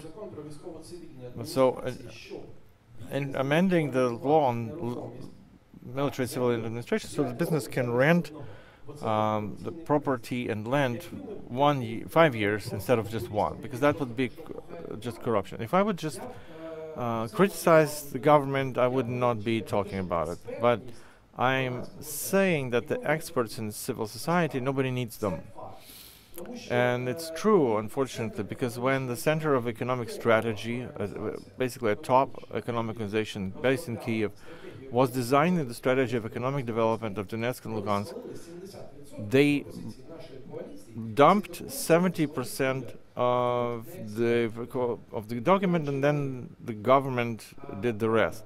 So, answering to Marina, right now the Ministry of Recovery, we don't know what's going to happen with it. Is it going to be again Ministry of Infrastructure or Administration, or they merge it with Ministry of Reintegration, and what's going to happen with those policies that regulate the programs, what coalition was doing, that Julia represents, the recovery plans, and what's going to happen to the state strategy of regional development, where there are functional types of territories. And there are recovery territories where there's a list of communities and they're distant from the border. Most probably it's going to be a revision. There's a new team coming in and they will be doing something else. And they will have to set the framework. What are the criteria that are applied for the state, as the stakeholder has the right to do that.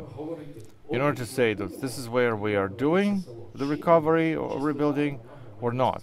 And whether they will ask the civil society, the IDPs, and those who are abroad. Thank you. It's still a question. Not so much a question, but a remark of from what I've heard today about the reserve and the internship in local self-government. So I'm Natalia LEVCHUK from Solidar. We were lucky with our administration, better than the the city mayor who escaped. So the civil society was the front of supporting locals. That's true. For 2 years, we were in close cooperation with the newly appointed head of the military administration, and I think we need to add to the study that it's in Solidar administration. Civil society is covering a wider range of advisory bodies than there can be. So we are supported by the local administration, but there are people who used to work in the system and they never move. As for the reserve, candidate reserve, so our people are included in that small percentage of reserve, but there is no interaction in terms of sending them to courses, etc. Is there anyone who is also on this register? And maybe you had some communication. I already know about the green elevator that my friends were part of, and it didn't move. Somehow it got stuck somehow on the 0th floor.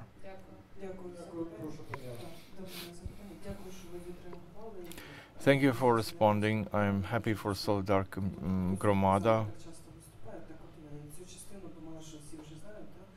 I thought you knew that IDP councils were actually born in Luhansk. So all the heads of local administration that we had in 10 years, the regional, etc., I know those people, and I was talking to them as my own people. I know everyone by name, and not only me. So the experience of Luhansk IDP Council is the actual experience recommended by the UN for people who are internally displaced. And we don't always talk about it.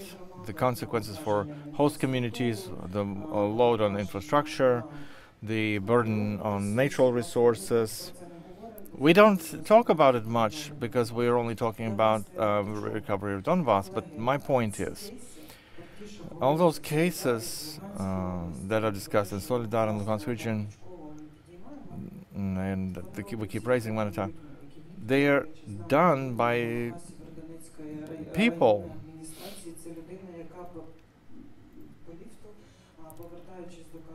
I know that this person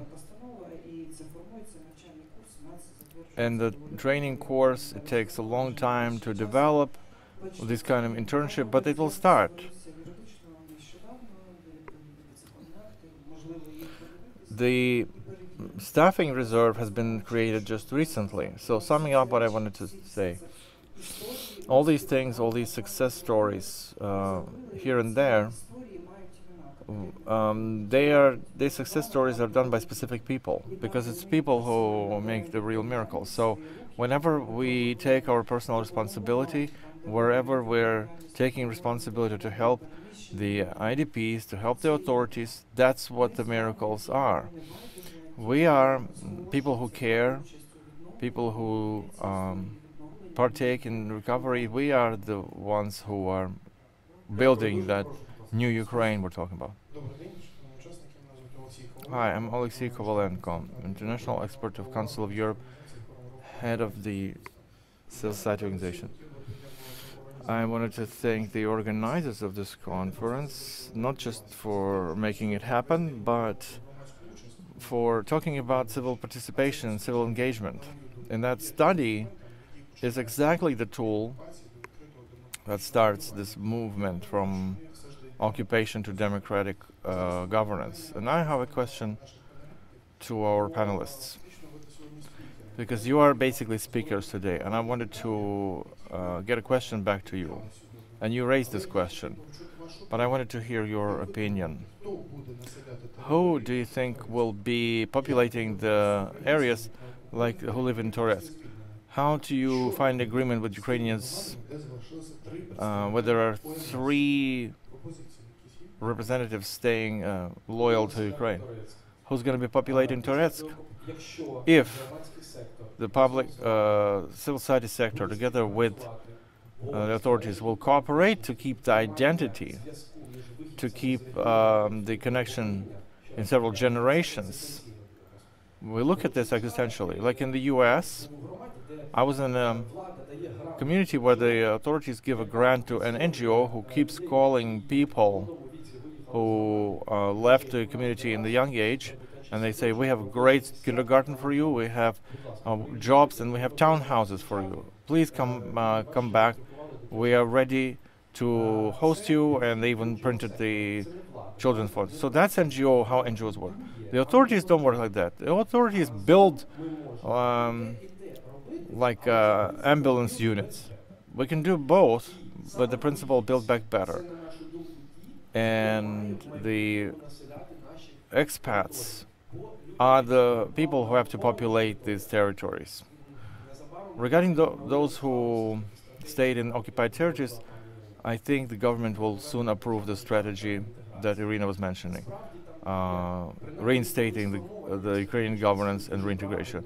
They are properly thought how to work with the population, post-conflict, how to get rid of the hatred, how to build cohesion, etc. But personally, I don't believe in some, black swan or something that Russia will dissolve and they will just leave. Most probably, we're going to be liberating again and again with the damages, etc., etc. you know, most of the people will be leaving the area, and this is where we have to keep the strategy of keeping in contact with them. And the civil society sector has to hunt them, keeping them in the loop, saying to them, we need you. We have this and that happening. Please participate. We want to hear your opinion. So keep them in the loop and keep in touch.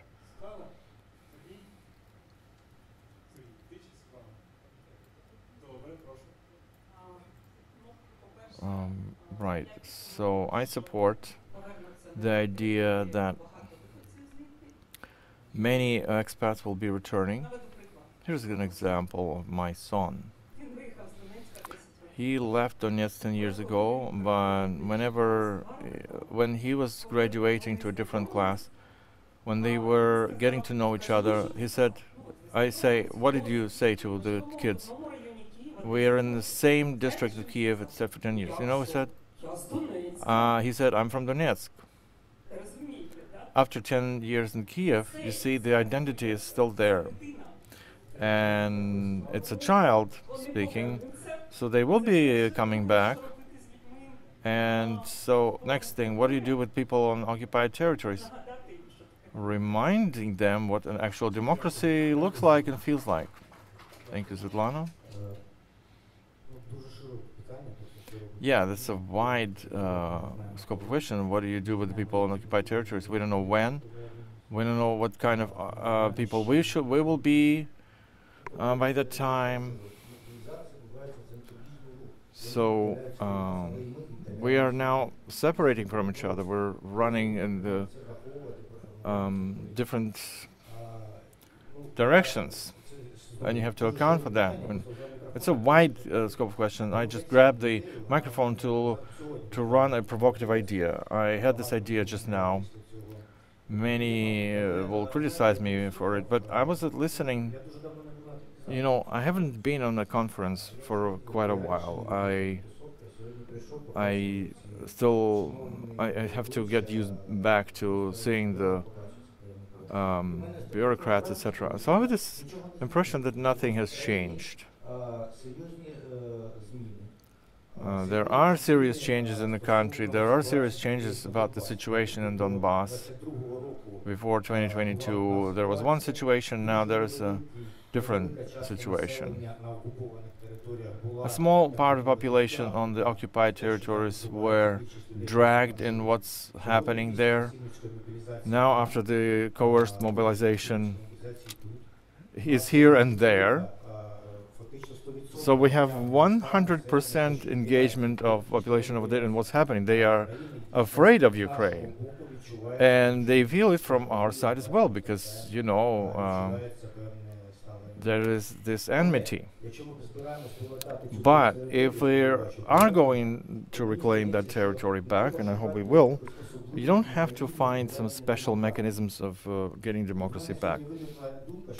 I had this idea that maybe we should talk about not delayed or postponed elections, but together with the whole country do the local elections over there. Maybe we should talk about let me wrap my message. Maybe we can talk about temporary exemption of some powers, some authorities that they may have, so they don't have impact on the central level. But to engage them in democratic process is the only thing how we can attract them back, and that will create this feeling of dignity. But if we are afraid that they will vote for something that we don't like, then we just have to deny for a certain term, for a certain time, these councils those powers. That's the idea. Thank you, Serhiy. Andrei now, and then you. Just a short intervention, sort of reflection maybe. I'm not afraid to get the occupied territories back. I'm not afraid communicating with people who've forgotten what Ukraine is, because I've lived in Donetsk for 8 years in an environment which mildly speaking, far from Chernivtsi in terms of pro-Ukrainian sentiment. So back then, on these kind of panel discussions, different events, when they were saying, we need dialogue platforms, etc., etc. So the way it's happening, I'm just saying, like I'm going to say, yeah, we need to have expert-based facilitation, mediation, all of that. But if you're not afraid of that, you live in that city, you know that there's this person who's collecting money at the ATM, and they've arrived from Gorlivka. At the time, it was occupied for 7 years. And the person is coming back, and I understand that we know each other. And we say, whoa. And they say, they still don't shoot you if you don't sing Ukrainian anthem. Yeah, I say, they don't shoot you. But have you seen our roads, new roads? And that's how you attract people back and actually reintegrate. I'm just narrow it down to atomic level, but I'm not afraid. We're all people. Everything within the law will be done. Deportation of Russians, let's say, or people who are illegally on sovereign territory of Ukraine. So there are mechanisms to do it, and you don't have to be afraid of that. You don't have to be scared. You just take it as a challenge, as a problem that has to be resolved. But don't be afraid of it, because we are making ourselves afraid. You said 30 seconds. I counted 33. No problem. Oleksiy has asked a question that touched all the panelists, and they also want to participate. We will, of course, give you this opportunity. So, please, Yana and Vitaly, who's the first? So, yeah, thank you for this complex question. We need to start this dialogue, of course, as the colleagues said. I know about 30 seconds, but they are all afraid as well, because we mentioned Avdiivka and Bakhmut.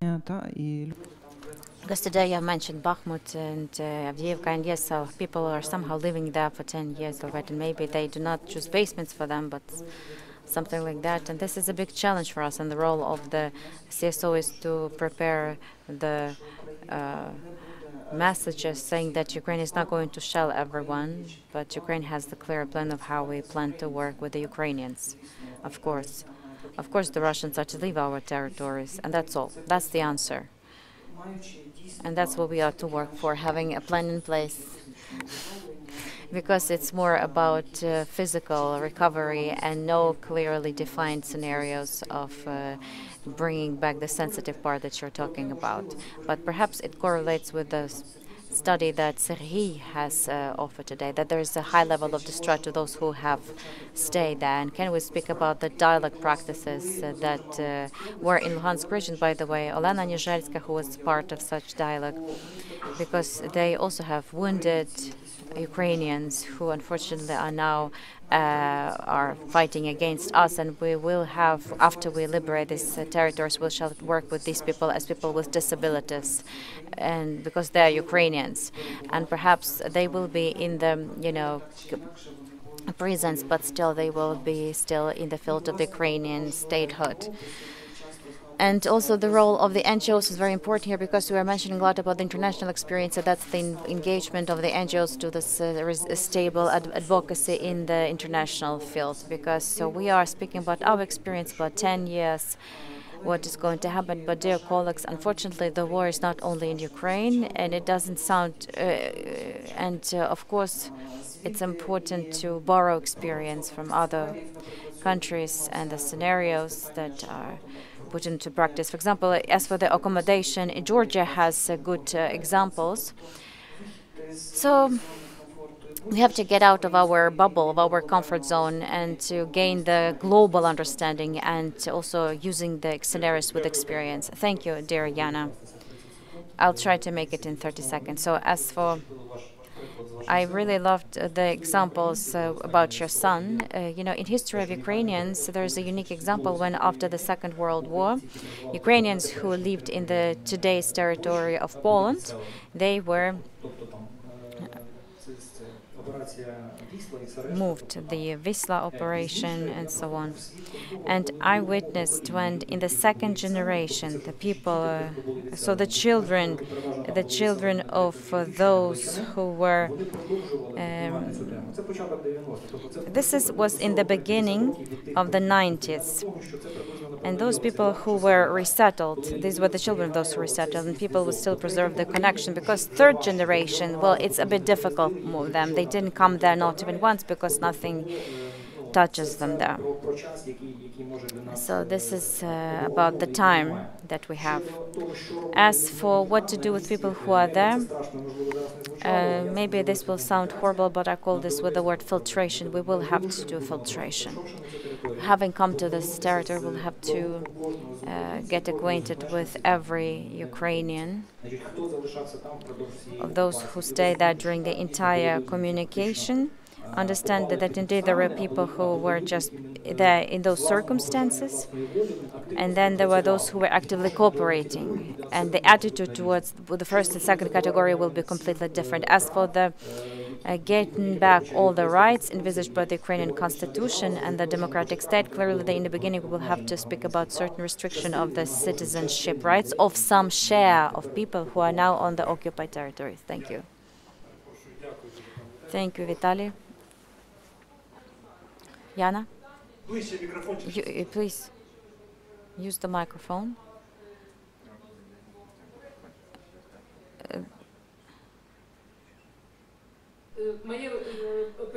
My question refers. My question is for the previous speakers. Mr. Shevchenko, deputy head of the oblast administration, when he said that the military cannot be allowed to go there. I should say that a few days before I got the invitation to this event, I communicated with the guys from the front line who have been demobilized with injuries and so on. And these are the guys who origin from Donetsk, who are public activists, were public activists in Donetsk or Kramatorsk,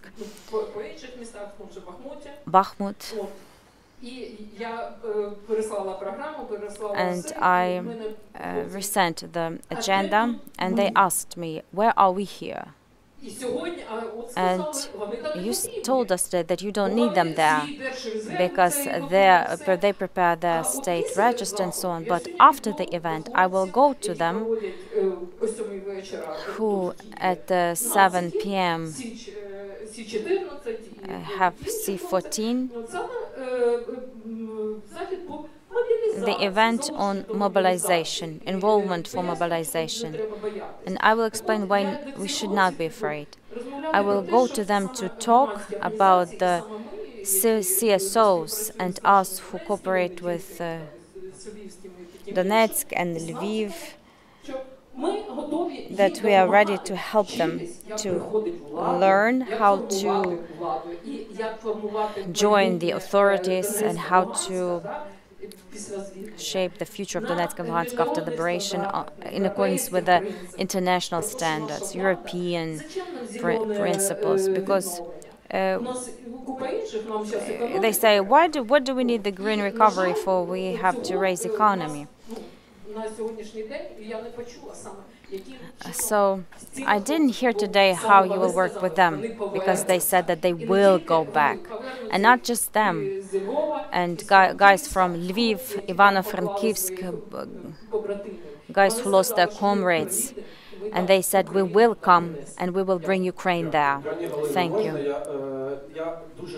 I will very quickly visited the virtual internship to Minister of the Regional Integration. I read the plan of measures to the draft bill.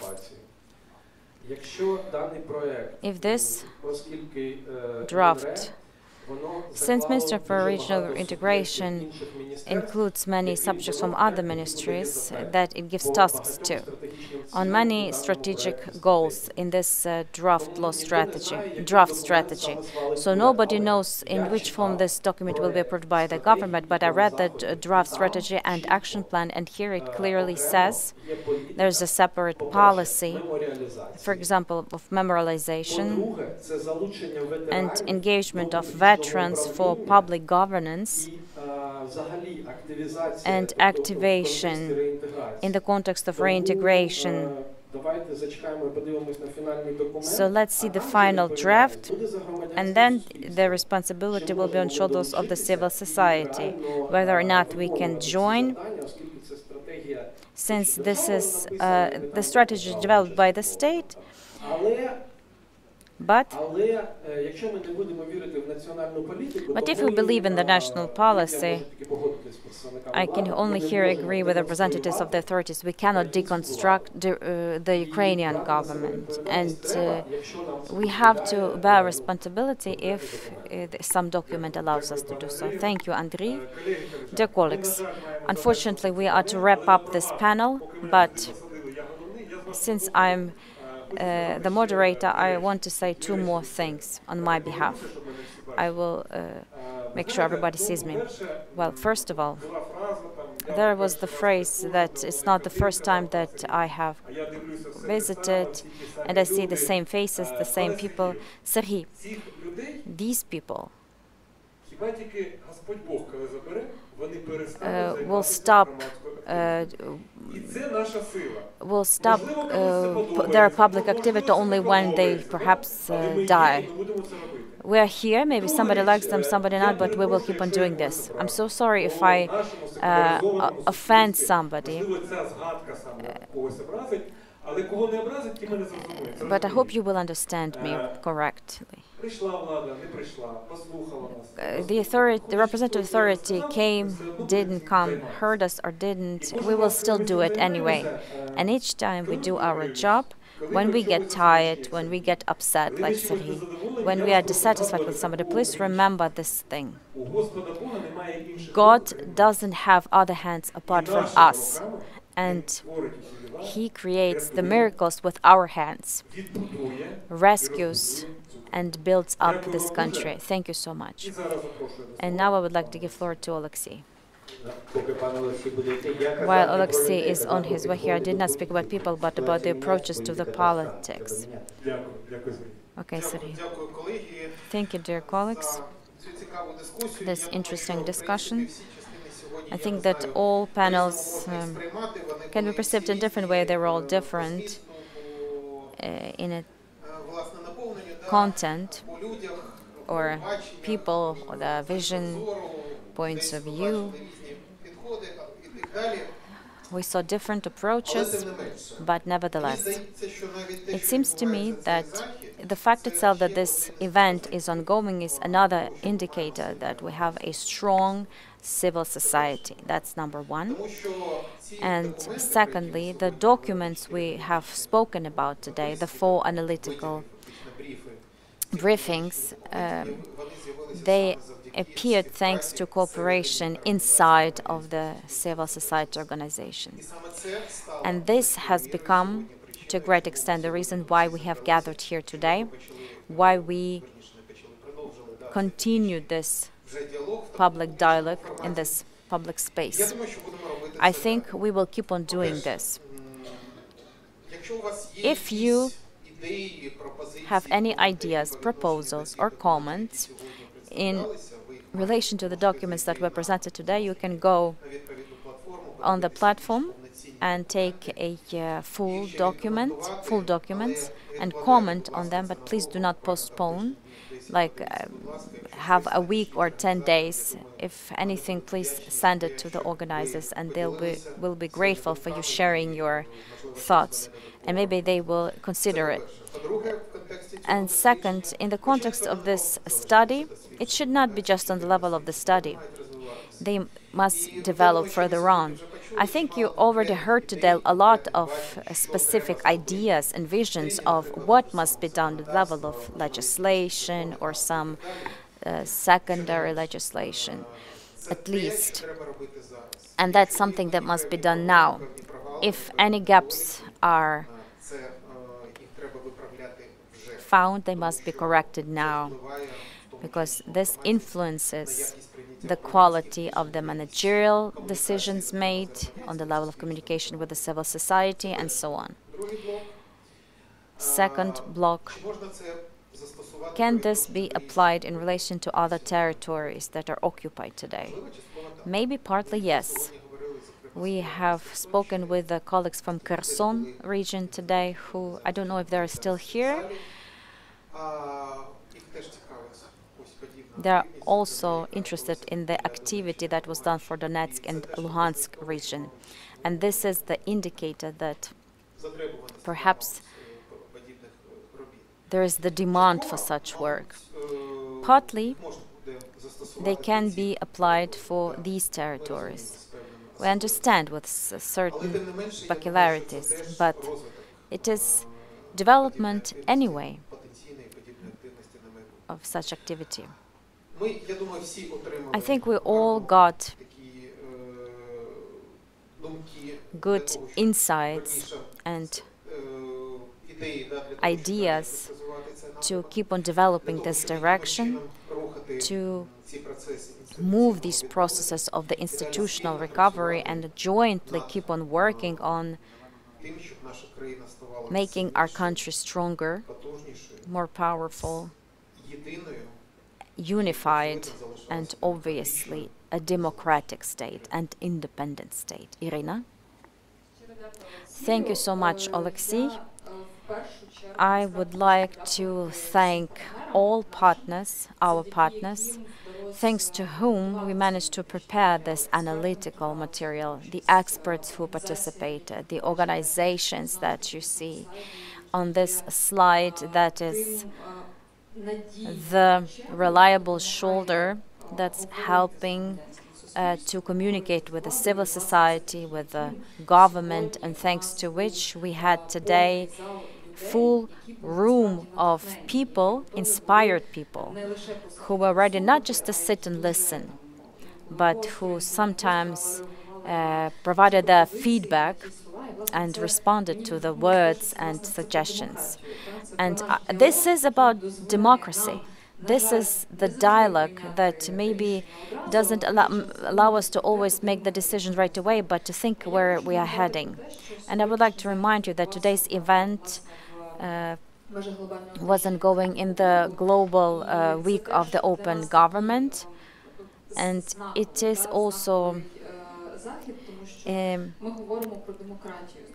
we speak about democracy and public activity, and we spoke a lot about partnership, so this is the symbolic event for us. We wanted to see where we all are in this, not what we do separately or want to do, but where we can find the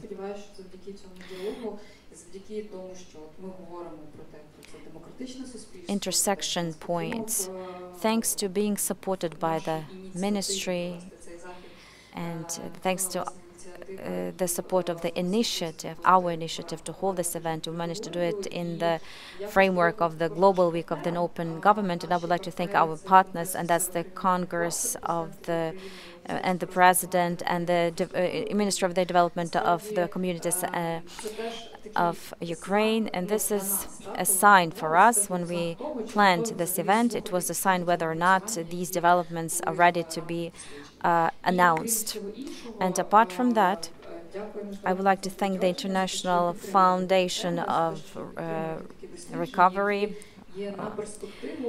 that are supporting these studies for the perspective. And I heard today, is it for real, the things we're discussing today? We are raising these topics to speak about these scenarios today, for us to understand how, in case of deoccupation, and what we are to do tomorrow. And the authorities said that they have the first few months plans, but we speak about 4 global directions, and I hope that each of you saw themselves in it.